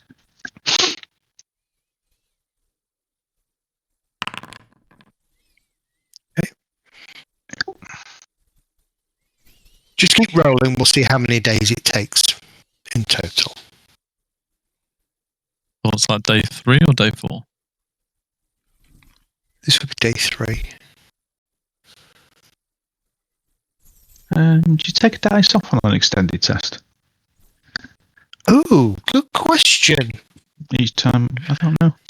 There is something about removing a dice each time you test. Is that a retry? Is that a retry when you retry the same skill? That's a retry. That's at the same time. It's not extended, really. Yeah. Right, okay. It's done that automatically. Wow. So, 48. Because if it was, then selling stuff would be almost impossible if you're taking one off each day, and it's going to take each try, and you're doing 10 tests. You're not in 10, you just have to get to 10 hits. Yep. Oh, over the 10 days. That's right. Yeah, that's right. So if you you're lucky and get it right at the beginning. Yep. If you're really lucky and you have enough dice, yeah. Yes. On an extended test, each successive roll, you remove 1 die from your dice pool. Because the idea is that you can't just do this ad infinitum. The idea is it's to simulate reaching the limit of your abilities and capabilities. Well, that was the first one. For some reason, I was running silent when I wouldn't have been, because I was in my home, so I'd have had less dice, and that one I've rolled with 1 extra dice, so we'll call that even. And on this one, I've only got a +2 mod, so 3 days. 3 days. All right. So you will finally... Yeah, so on the 19th, probably in the morning of the 19th, so it's not quite 3 days, but as we roll into the 19th, you're going to get some information on that question. Okay.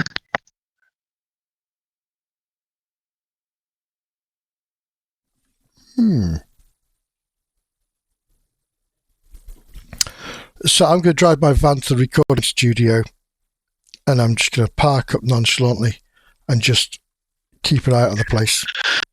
So the building itself is a very, very, very run down. It's the kind of building that stands out in the sense that it's so run down, you're surprised it hasn't been condemned. It's old build rather than new build. Yeah. The brickwork seems to be crumbling. The woodwork is rotting. Windows are either broken or boarded up. The 2 top floors, like the ground floor and the first floor, all broken, shattered. There's boards nailed across the front where the front door would be. Several of the lower boards have been pulled off, and the door itself appears to be non-existent.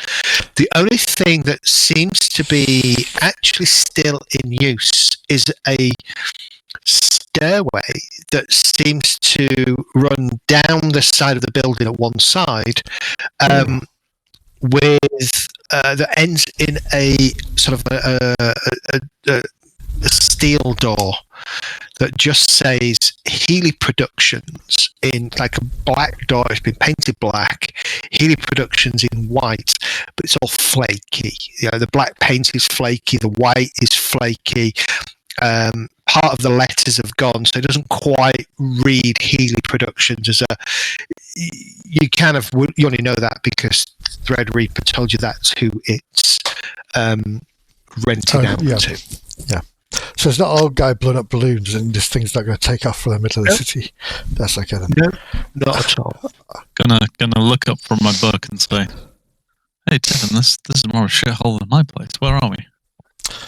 And I'll tell the really nice area we're in. Who is with Tiffin at this point? Hence my comment. Yeah, River. I'm in the van because it's warm. Yep. I've got the heater on. I may turn the lights off to save electricity. Okay. So, what the hell? Have you joined them? Yeah, I might as well. Okay. What about Thread? Is he still... I'm assuming if I'm tied up doing that for 3 days, I'm tied up for doing that for 3 days. It's more that your deck's running all the queries and stuff in the background. So my role was actually the quality of the search. Yes. Then I can be there then. Yeah, you can be there. You just tweak it every so often. You can just look at it every so often and tweak the search parameters and stuff just to keep it going. I'm not going to be...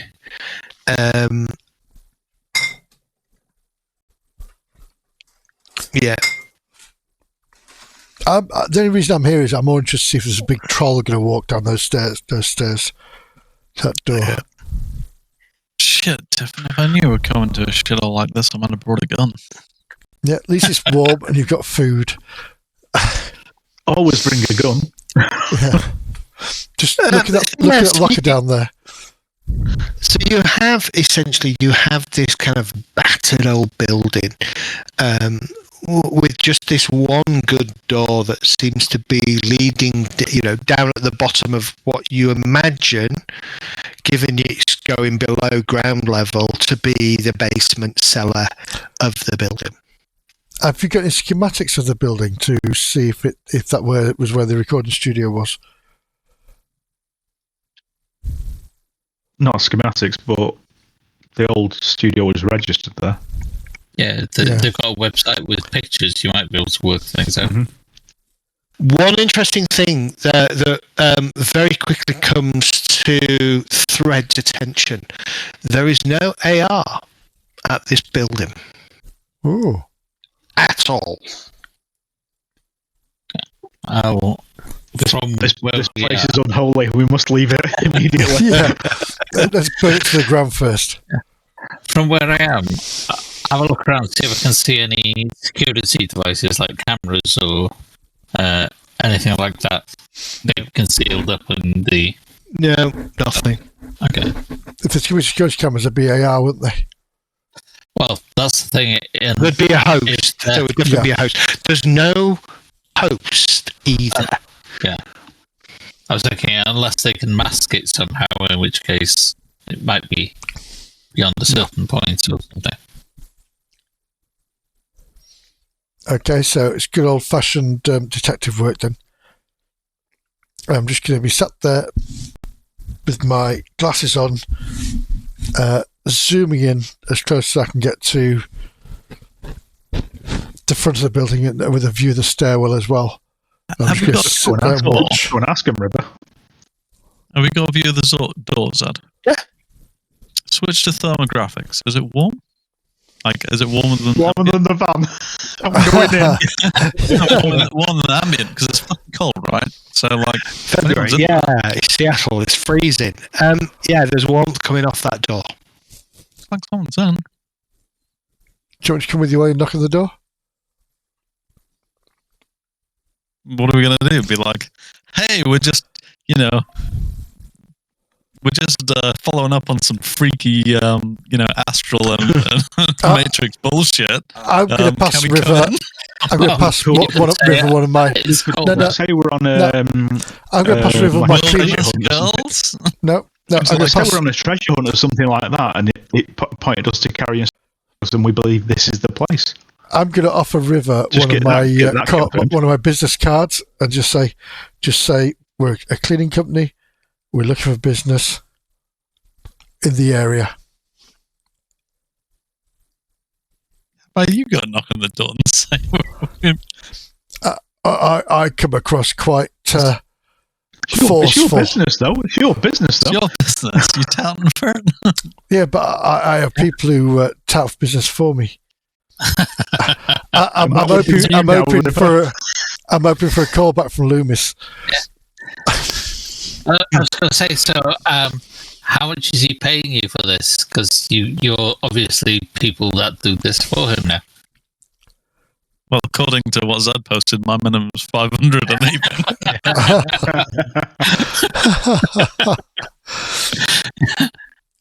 And I expect to be wined and dined for the pleasure. We can go and have a knock if you want. Yeah, let's go then. I'll bring my biggest gun I've got now.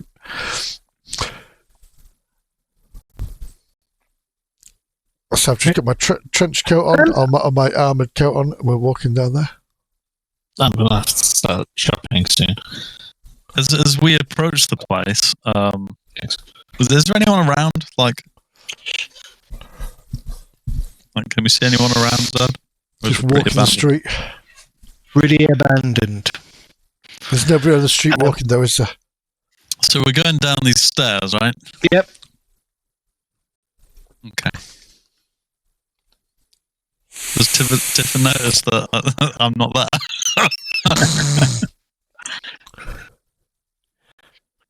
Why? What have you done?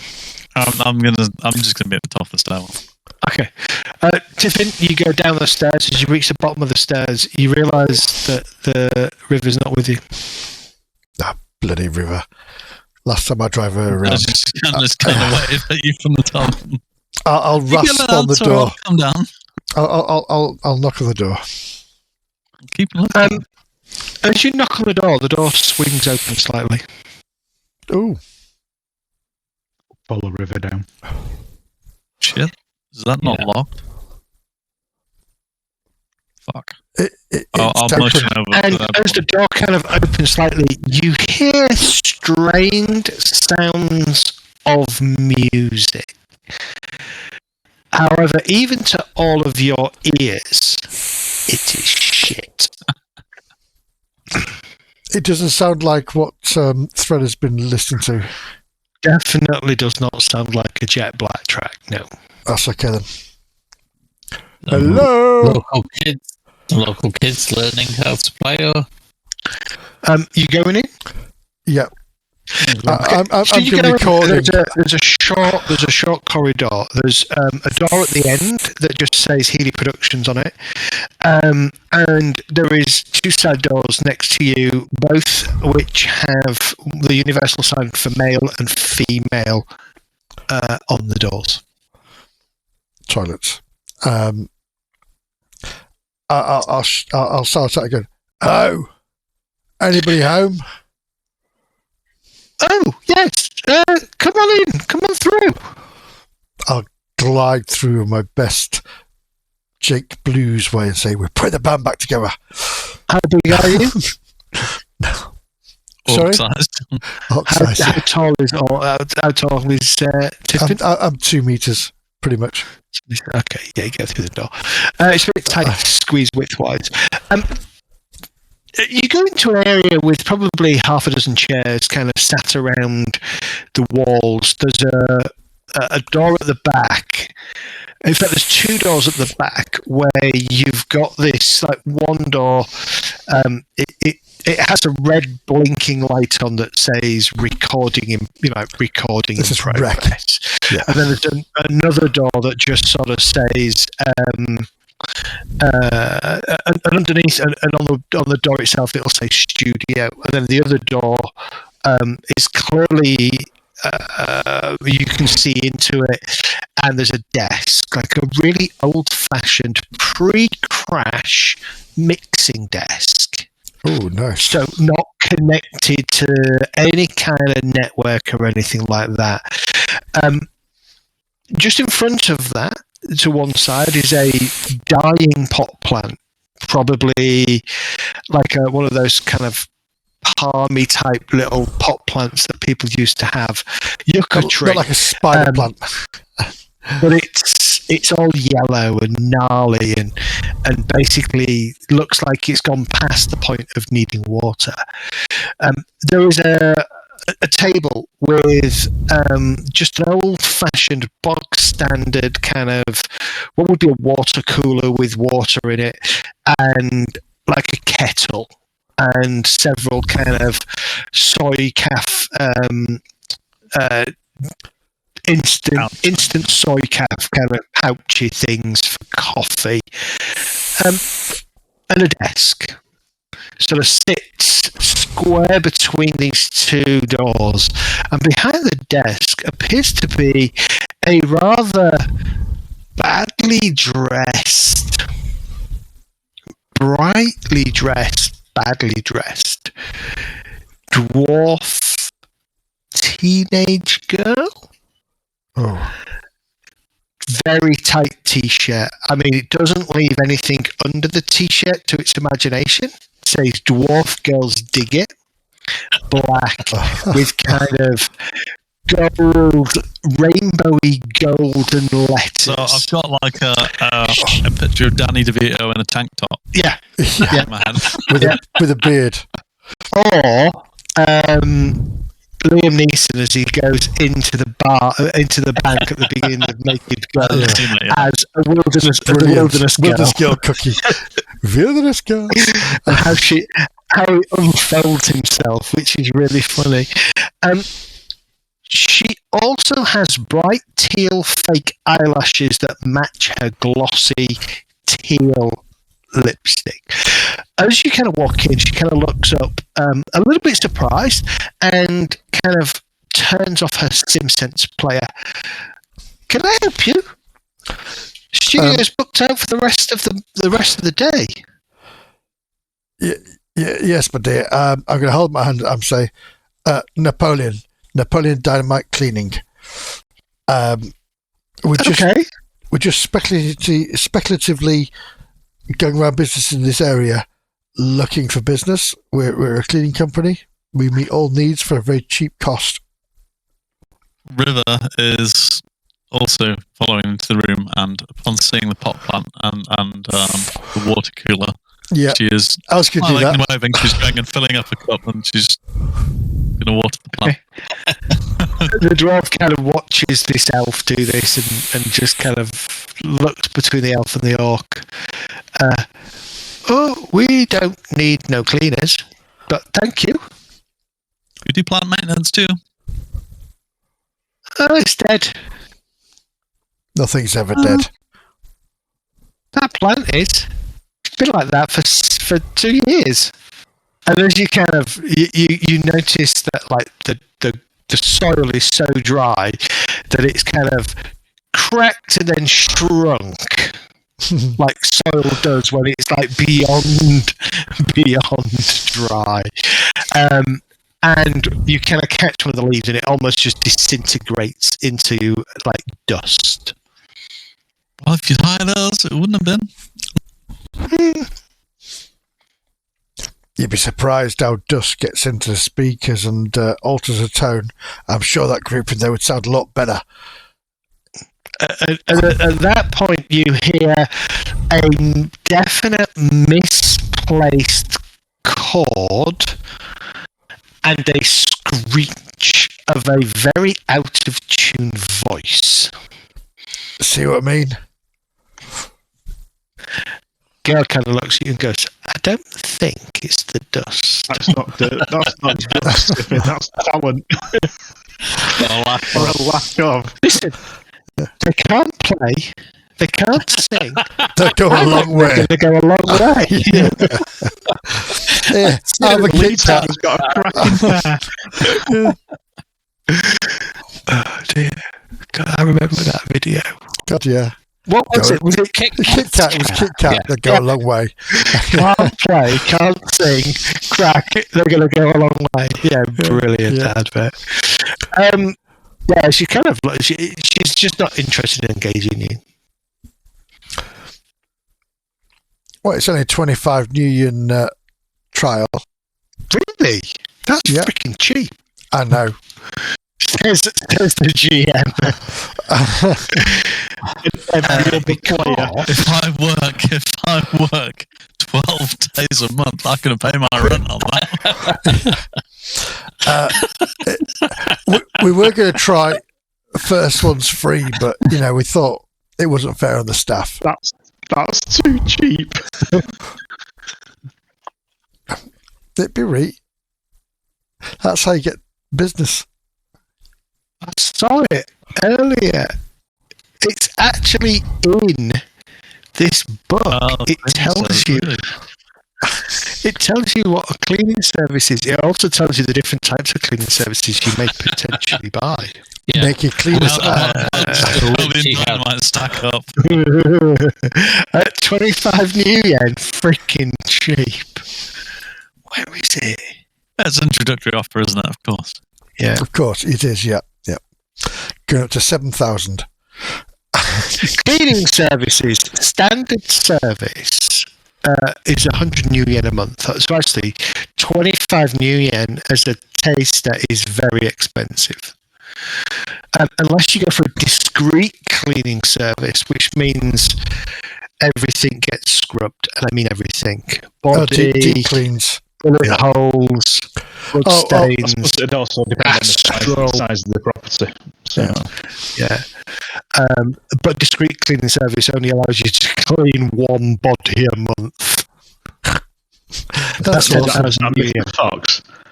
That's 10,000 New Yen. Yeah. That's expensive. Yeah, so it's introductory offer we're just doing for this area because we're new in this area. I have work in other areas, but trying to just branch out. It's odd though. When we pulled the list together, I don't know whether it was old data. This place came up as Carrion Studios. Hannah looks at you quizzically at that, and she says, "No, this is Healy Production." At that point, a side door kind of opened. Well, it was kind of ajar. The door would probably be just next to where the table with the water cooler and the kettle is. And the door opens, and an orc sticks his head out. He says, "Carrion Studios, you say?" Yeah, it must still be tagged against this address. And he kind of walks out with a push broom and a bucket in his hand, like a mop and bucket. And he looks over at you and says, "Yeah, we don't need no cleaning services, but come on in. Come into my office," he says with a smile. Turns back around and goes back through the door. River's going to start kind of like humming along to the music, but more in tune as to what they're probably supposed to be trying to do. I like it. Okay. I'll follow. Yeah, I'll definitely follow as an orc. It takes you through to kind of a small corridor with a couple of doors off it. One door nearest to the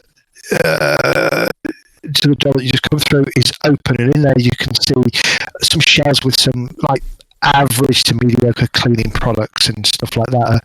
A box with cheap sachets of soy calf and stuff like that in them, and all that kind of stuff. And he kind of passes and goes up to the far door, and it pulls out a ring of keys, like old-fashioned keys, like not even key cards or RFID cards. And he kind of picks one up and looks at it and puts it in, turns it, doesn't move, and turns it out. And he does this. He goes through about 4 keys, and before finally gets in, and it turns, and he pushes the door, and there's this like really long kind of screech of a door that hasn't been oiled and hasn't been opened for a long time. You know, I haven't heard Carrion in a long time, but I've got to say, those were the days before the place became this dump. I remember it while I was a junior. Name's Stanley Lasky. Good to meet you, Stanley. Do a quick search of his name. Can I see anything that from his past, from when he was here? Anything noteworthy? Yeah, so you're probably in this location. You're probably on noise level 3. Okay. But yeah, I think you can compensate for quite a lot of noise, can't you? Well, at least. Oh yeah, I can compensate for 3 actually. Yeah, there you go. Yeah, just give me a metric search. As he gets the last key and tries it, I say that's the most fortuitous name. Oh, thank you.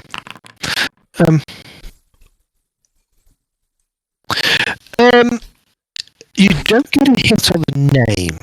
What you do get is a picture of Carrion Studios taken, and it does look like the layout of what you've just seen in the basement, and it's kind of captioned, the heart of the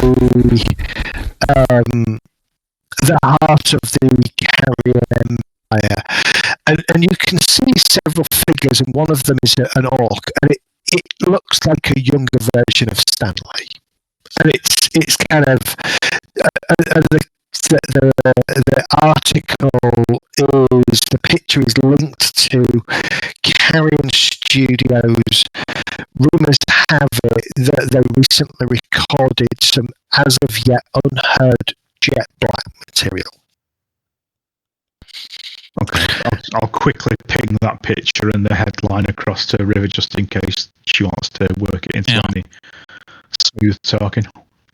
So, actually, it doesn't unlock the back door just yet. The room it takes you into is a mixture of a storeroom and a break room.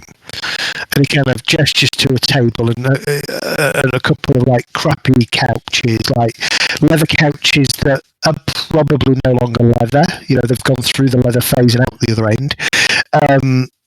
And he says, "Sorry, cat for everybody." River's eyes light up at that. Yep, I'll take a coffee. He grabs some mugs, and they all kind of like have Healy Productions on and chips in various places. And he picks one up and he looks at it and he kind of goes, and then takes it to the water thing and rinses it out and grabs like the edge of his jacket and he just takes it in and wipes it, puts it down, and he pours the coffee in, and then he hands that mug to Smithin.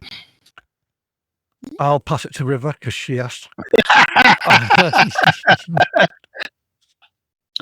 But I will say thank you to Stanley. I mean, thanks. I think coffee's probably better than what River drinks out of normally.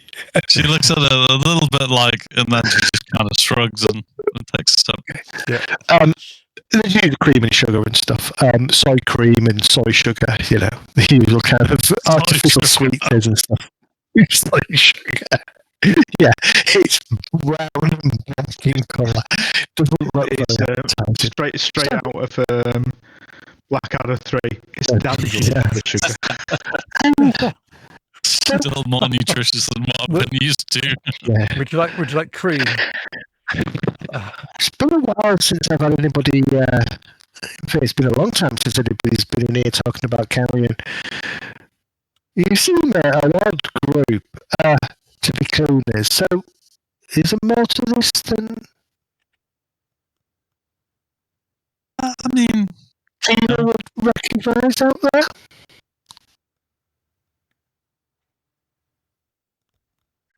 I mean, maybe. I mean, we've heard of Carrion Studios, right? So we're looking at that's what there was I'm a big saying thing in to the news, wasn't there, about a newly found Jet Black recording? We like some of that old shit, and we just kind of wanted to go in and take a look around. Bit of a, blast from the past kind of thing. It's pretty cool. Well, to be honest, I was just here to tout for business. But, you've got to try, Stanley. It's a young business I've got, and we're just branching out. We're trying to do our best to make some of the little rascals off the street and turn them to better things. Very, Hey. that's very amiable. And he pauses as some of the news from like a trid player in the background kind of washes through. And it talks about a well-known orc by the name of... One second. Oh shit, I closed it. Stanley has been on a mass killing spree in the town yesterday. He used to be next to that Jet Black dude back at Carrion Studio. No, talking about the current situation with the Orc Underground and the fact that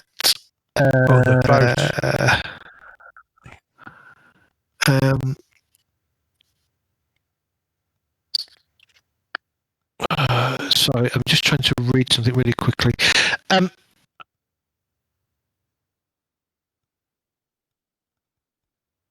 Yeah, so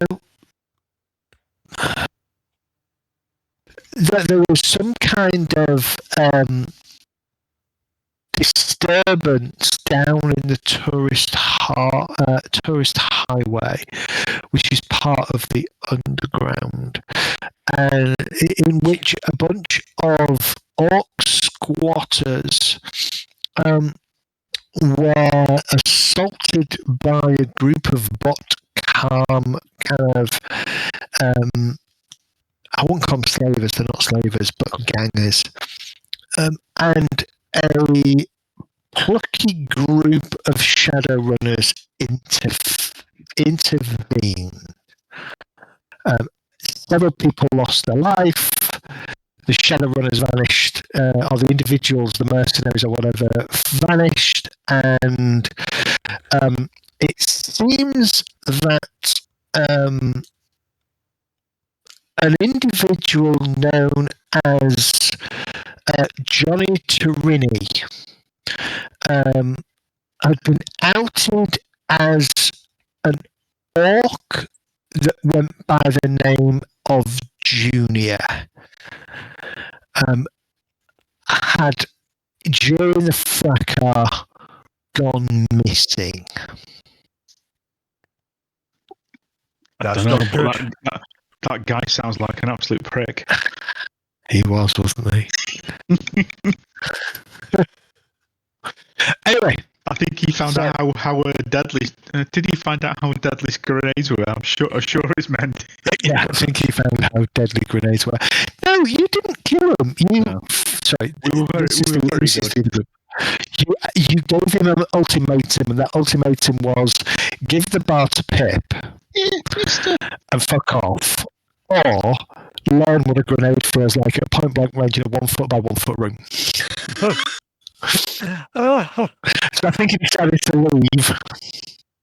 Much to the annoyance of Donna Oakes, because she wanted to get hold of him and she couldn't because he allowed him to leave. Anyway, a different group of Shadowrunners, but still relatively happening at the same time. So, where is it? Yeah.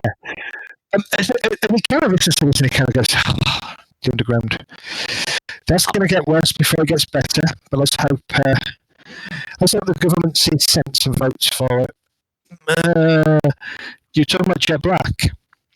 Listen, I've got some of his old notes and recordings and stuff in the back. Want to listen to them? Shit, yeah. All right.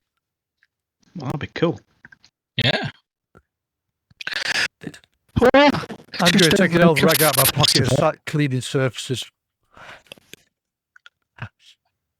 Okay, he looks at it. Leaves it on the table. Much of something about, are you really wanting to get him done out of a job?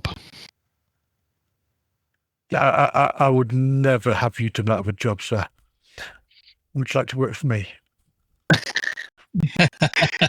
How well does it pay? What are you on at the moment? Don't know. How are you with an assault rifle? How are you with an assault rifle? It's just that I've got. Can you drive vehicles and fire turrets? Sorry. A bunch of old records. And also, I remember a woman, Delphia she was called. She used to hang around. No, she didn't hang around. She was a hotshot head engineer who did most of Jet Black's recordings at the time. Oh, not part of Carrion? Oh, no, she was part of Cage. Yeah, she worked here. But Jet Black always asked for Delph. Out of character, goes interject. What was Lumen's father called? Papa Lumens. Papa Lumens. Papa Lumens. That's like a restaurant. It was. Let me have a He look. was a manager, wasn't he? Like a... Yeah, he was the band's manager. Mm. Well, I get the impression that he maybe started in the early career as their manager, but maybe not in the later career. Yeah. He wasn't great, was he? No. I'm just kind of trying to find... Oh, God, that's right, because it's right at the very beginning. It's the intro to the whole scenario. So, his dad was Clarence K. Spot Loomis. Thank you. Was originally a mid-level purveyor of mostly 2-bit acts. Started off as Jet Black's manager and then got ditched. But Jet Black, and then got ditched. So off that article, was that... How far was that time-wise before... And the Carrion recordings before Jet Black's death? Oh, not long. Not long. A long time. A few months. Okay. Maximum. Oh, so just say. So was she around when they allegedly came in for to do some work here just before Jet Black died? He kind of looks, he says, I wasn't here that often in those days. I was here occasionally. Maybe I would assume that if he came in to do some recording, like I said, he always asked for Delphia. So usually, sometimes when he came in late at night, she'd be at home and he'd give her a call and she'd be here in half an hour. So highly possible. She could be an absolute treasure trove for Jet Black fans, then. Yeah, she could. Outstanding. Hey, we don't know he's dead as well, right? Could have just, all the crazy stories that are around about him, right? Well, if he's not, he hasn't been here since. Could have saved this place. It went to rack and ruin in the 60s. Anyway, look. And that's when he takes out the key, goes through the rigmarole of finding the key to open a door that clearly hasn't been opened in a long time. And he kind of pushes the door open, and inside are several... when the door opens, you get that dusty, mouldy, rot, mildew, disused kind of smell kind of wafts over you. Those of you with enhanced nose... I don't think any of you have got enhanced noses, have you? No. Or olfactory stuff, would have been really kind of thing. What you can see is wall to ceiling, mixture of cardboard boxes, some labelled, some not, some sagging, broken open, some in relatively good condition.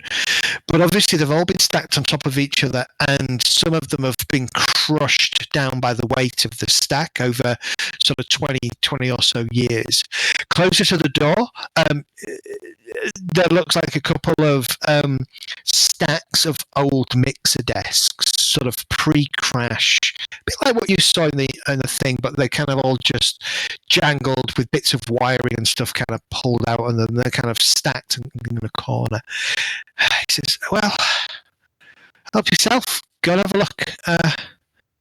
The box itself the room itself is about 6 meters by 8 meters in size. I mean, it's a huge room. Probably the room goes quite significantly underneath the foot space of the building that it's sat on above, and possibly even further out underground. It's about 3/4 full of boxes. And he basically sort of says, well, I've got to finish my rounds. Those little shits will be out in, and he kind of looks at his kind of very old kind of comlinky watch thing and says, about an hour. No, I don't think we've got anybody coming in after that, so most likely Tina will go home, which means we'll need to lock up. So, yeah, you've got about an hour. I can maybe stretch it to an hour and a half. Thank you. Thanks, Stanley. You might want to put some heating in here to get rid of all this damp. He kind of looks at you and says, not my problem. Yeah. I get that respirator. Thank you very much for your time, Stanley. You've been a treasure trove. He nods. As you begin to kind of rifle through boxes and move boxes, some of the boxes, as you move them, you move a stack of boxes that are kind of creating a little bit of a corner area, and it seems like the bottom box has been ripped open and a mouse or rat's nest has been made in it. And as you move it, that nest kind of collapses and suddenly several rats just scurry out across the floor. All of you kind of squeak and jump a little bit in surprise. Not River, she kind of looks at them hungrily. but you still have to roll initiative. Absolutely. Yeah, there you go. It takes all four of you the best part of about 40-45 minutes before you find something that says Carrion 0147 1255, which matches the time frame on the disc. Okay. 12:45. 12:55, did you say? Yeah. So what is that? That's box, is it, with that? Yeah, it's a box. And in the box, there's some stacks of paper. It seems to be kind of the Carrion group, the Carrion owners were still recording a lot of their income and outgoings in paper form. Much of the paper disintegrates as you pull it out. Brief glance, there's some odd things being reported on that you really don't want to dig into. But at the very bottom, there's probably a couple of dozen chips. Oh. Like data chips. That River Countdown.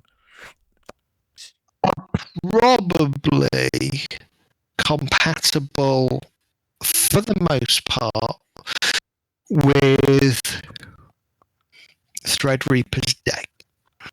Oh. Or Comlinks, for that matter. Yeah.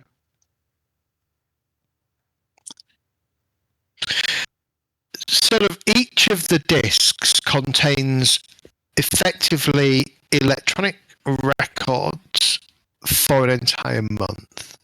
So you have, what did we say, 47 to 1255. So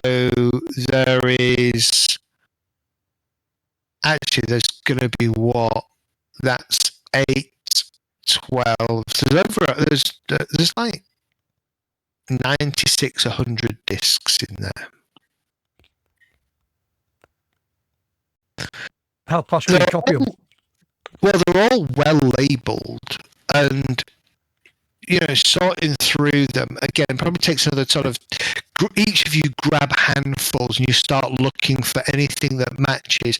So, if you remember, where was it? On the disc, it said. Trying to find where it said this.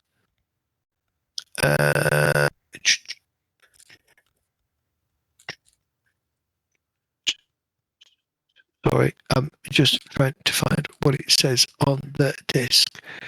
It says, I know it said JB. I think it's got a date on it though, hasn't it?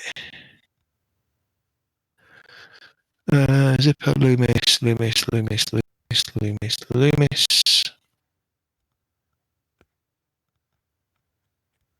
going to turn to the page where it's on, and you'll find it now. Is it 2480.98? 24th 98. Wouldn't be that. No, okay.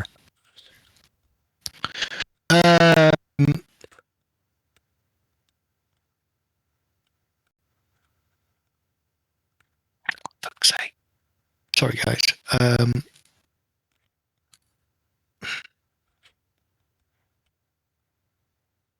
Bugger, where is it?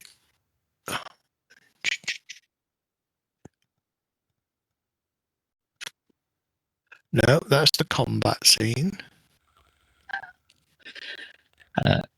So, as we're scanning these, can we actually copy them? Yeah. It'll take you longer than the time that you've got. Right, okay. I'm just thinking if it's reading it anyway, whether you could save while you're reading it. Why are you looking for the details on the disc? Yeah, what's on the cover of the disc? Because Thora has that, I think. Carrion Studios and go. Oh, but the thing was Carrion Sessions 48 JB for Enlightenment Seek Out Absent Friends. Okay, so 48. So you find the discs that contain 48. And you start to kind of skim read them through com links and things.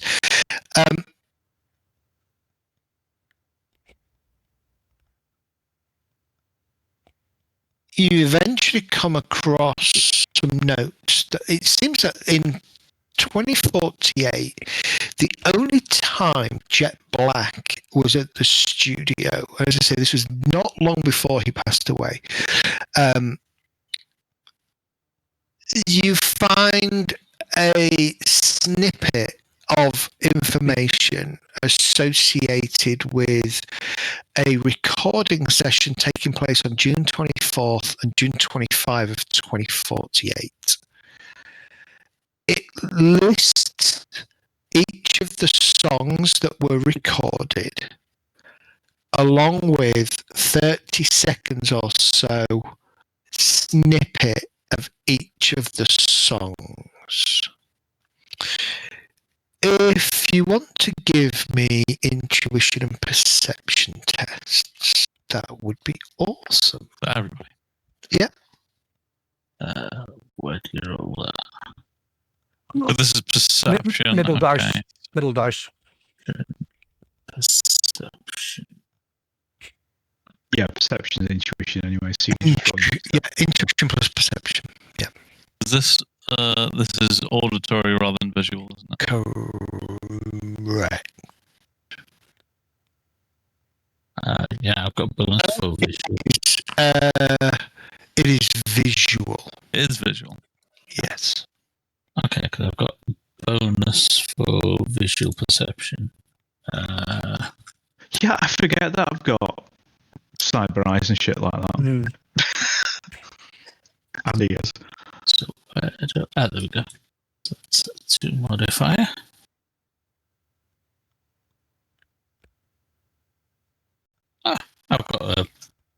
one for hearing as well.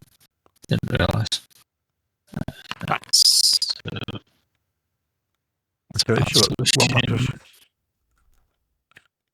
So perception I've got down as intuition, limited mental. Never mind. Right. Lots of threes. Medi runs. Why did you not run a perception test, Medi? I put in. I should do the perception test, shouldn't I? But I should put it into the box. Yeah. Into the box. Yeah. Okay. I mean, right, here we go. It's perception. Well, yeah, because I don't know where you got your 10 from versus 4. I've no idea. Are you looking at it? Okay.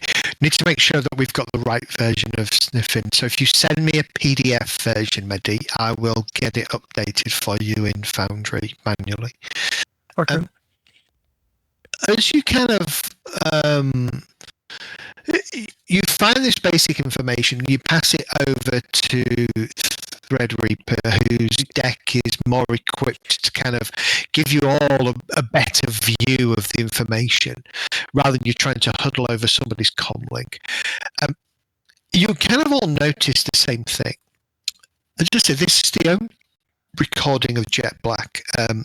Only record of Jet Black recording in 2048 here at Carrion Studios. What's interesting is the recording took place between 10 p.m. and 2 a.m. All of the other things with various bands and things recorded, you would see obviously normal daytime, some run into the evenings, but none of them seem to happen during that time period. There is also a space for a bunch of personnel. You've kind of like got head engineer, supporting engineers, supporting personnel. All but the head engineer is blank.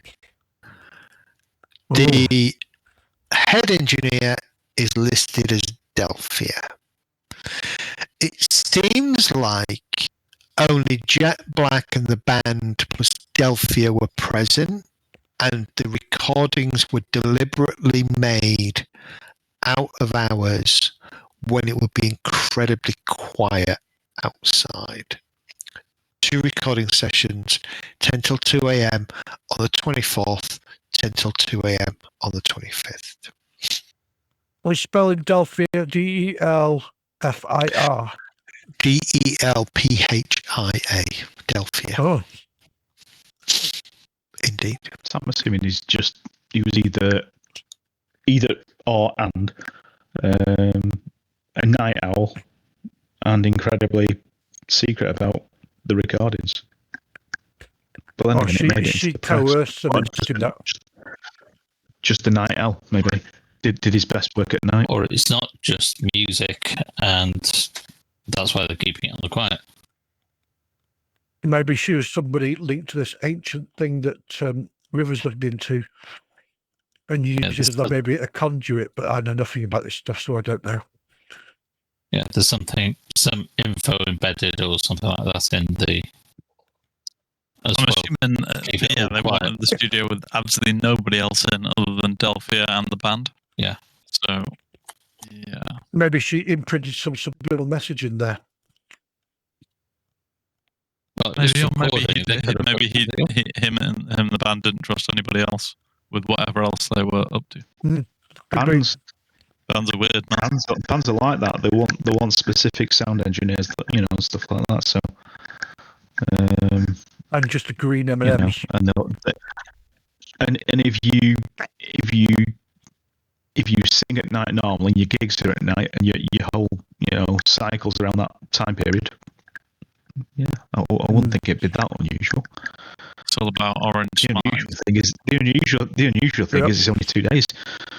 They must have had it really stacked up and boom, boom, boom, boom. But it was 7 tracks. Was it 7 tracks? Yeah. One final note in the electronic record. You see in some kind of, it's like they've scanned an electronic record or something in, and it says JB insisted no watchers. Mask said it had to be clean. Mask said. Mask said it had to be clean. Would that mean anything to me in an awakened or astral sense? Can you No other emotive? No. Then no idea. Could Mask be the name of or pseudonym of somebody? No, that mask is something freaky and supernatural. There is one, but could it also be a person? And that mask is yeah, but the mask, it might have been something to do with him. Say he was a magic user that used to wear a mask as something, and something's happened to him being better with a mask. There could be something tied in that way, but could it have been a person as well? It's possible. Mask could be, like you say, mask could be a handle, a pseudonym. Yeah. You know, it could be somebody that's present that wears a mask for disguise. It could be like a special forces group that have amazing vehicles. Yeah. Well, I wear a ballistic mask, for example, so it could be something that's tied in with that. Who was the manager after DB Cooper? Baron's C Spot. The manager of Jet Black after Clarence is fired is not detailed in the scenario, so I have no clue. Oh. So it's an individual that's not really relevant. Stop you from going down a tangent that you don't need to go down. Is that IR relevant? You have the information that's relevant, and actually you have the information that's relevant here. So there's not a lot else that you can glean. You sort of spend another half an hour kind of trawling through the remainder of the discs that you find in this box. None of them, no more of them reference. And since you know that Jet Black died in 2048, you kind of go through 2048, find no reference. And it's like, well, there's no point in looking at the rest of the disc because we know he's dead. There's nothing else to be found. Okay, so listening to the snippets that were on the wall, do they tie in with the disc? They sound like, yes, each of the 7 30-second snippets are very much aligned with the 7 songs that you can make out on the disc. Is it possible to keep a copy of those to help see if it helps clear up the distorted bits that you've got? I suppose I could take a copy of that one disc and take these 7 tracks. Yeah. Anyway, but play the whole tracks, but it might actually give you something to work on to help you clean it up. You can grab a copy of it, it's no problem. How many take discs? Too long. How many are they after 48? No. Theory. 60. Okay. So somebody's trying to record afterwards. Not for Jet Black. But not for Jet Black. None of them have Jet Black on. Fair enough. Well, unless you want to spend time going through all 60, and you don't have the time. No, it's fine. As you're kind of finding and searching and going through this disc and looking at this information, you will hear that horrible drone of the crap band in the background has stopped, and then sort of 5 or so minutes later you'll start hearing voices out in that main area. The decks and things that are in here that are in pieces, is there anything there that Reaper could actually use to be able to cobble together something if we took them away? The mixing desk. To be able to play that copy.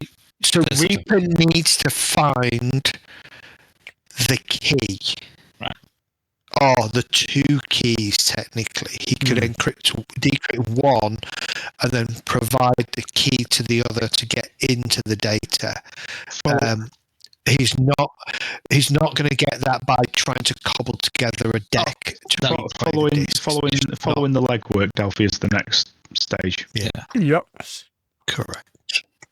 I've still got this shadows thing in the back of my head. I was thinking exactly the same thing. Yeah, there's a guy called Frank Starvin and Marvin. Yeah. Okay. So with nothing else to glean, and still, it's probably late-ish afternoon at this point. You kind of come on out. As you come on out, you can see this bunch of kind of a mixture of a troll, a couple of humis, and an orc kind of leaving with their guitars and instruments and stuff. Tina, the dwarf, the teenage dwarf, is kind of stood with a hand on her hip, kind of looking at them. And as you kind of come back out, she looks at you and goes, if you don't mind, we're closing. Okay. What do you think of their chances? Honestly? Yeah. I can say. There might be somebody that'll pay for that music. But as long as they're paying for the rental, you don't care. Exactly. Yeah. Okay. Well, I do care, she says. But she takes out her SimSense earplugs. Smiles at you when she puts them in a jacket. You head back out and you head back up to your van. I'm going to call it there tonight. I will definitely try and summarise this for you all tomorrow. But your next logical thing is to use the rest of the day to try and trace Delphia and maybe figure out who they are and potentially go visit them and have a chat. Did you say we had another job on the hook as well? Not yet. Yeah. But the 5 that we rolled is how many days lapse between the job. Technically, you ending the job and the next job coming through to you. So you'd still have like a day and a half, probably day and 3/4, because you can still work on the 19th. You could be working on the 19th, figuring this out, and get your next call from a fixer to attend somewhere that evening. Yes, I haven't got enough time to get the second skill yet. It's fine in this instance. It's absolutely fine. Because the lockpicks would have been handy about now because you couldn't find the key. Yeah. I've got an auto lockpicker, so don't worry about that. Yeah, I was reading up on that. The locksmith key gives you a bonus to the lockpicker. The lockpicker just gives you a bonus. It's like the first aid kit. So you can't actually pick locks without the skill. Or going off that video anyway, you still need the skill. I'm guessing you can do it, but you're at a minus pool, and then you add your lockpick auto picker onto it. So that's how I read it. Yeah. Yeah, cool. I remember, Zed, we did do something with his character sheet, because I noticed that the gun was the old gun, so I've also just realised that with starting the PC out, you lost everything. All the Foundry stuff's gone. And has all your path builder stuff gone? No, because that's recovered. That was Google. That's good. Yeah, that's on Google Drive. So I put mine to Google Drive. Thanks for that, Cav. All the work I've done on Draw Steel. Oh shit! Gone. Although I could have sworn I backed the thing about the World Cup. I don't know where that would save itself to though. So I'm gonna have to have a look. But it's no biggie. I've got the problem was I did a load of work on doing it right with all the encounters into the text and making it look pretty, so it looked like a fucking module. You mean to say I'm not doing this pretty enough for you? I don't know. That's up for you to judge, because you're the one that's reading the module to run it. I made it as though I'd want to find the module with all the details. For me, Foundry is just the aid to represent the tabletop. I do think you should look at the module rather than pull out pages. Yeah. Shadowrun is very much a more RP heavy, and more RP heavy between you guys than it is between me and you guys. Obviously, you ask me questions and drive the story forwards in that way. Right, I am going to drop. If I can get an updated PDF of anybody's character that needs updating that doesn't appear to be correct in Foundry, give that to me, and then I will manually recreate their characters at some point. If you can give me, I'll get this on mine and I'll rebuild it my side. And if we can get a day, sorted where the server. I'll leave the server up at the moment. I don't think JT is using the server at the moment, so the server will stay in Shadowrun until Thursday, and then I'm not convinced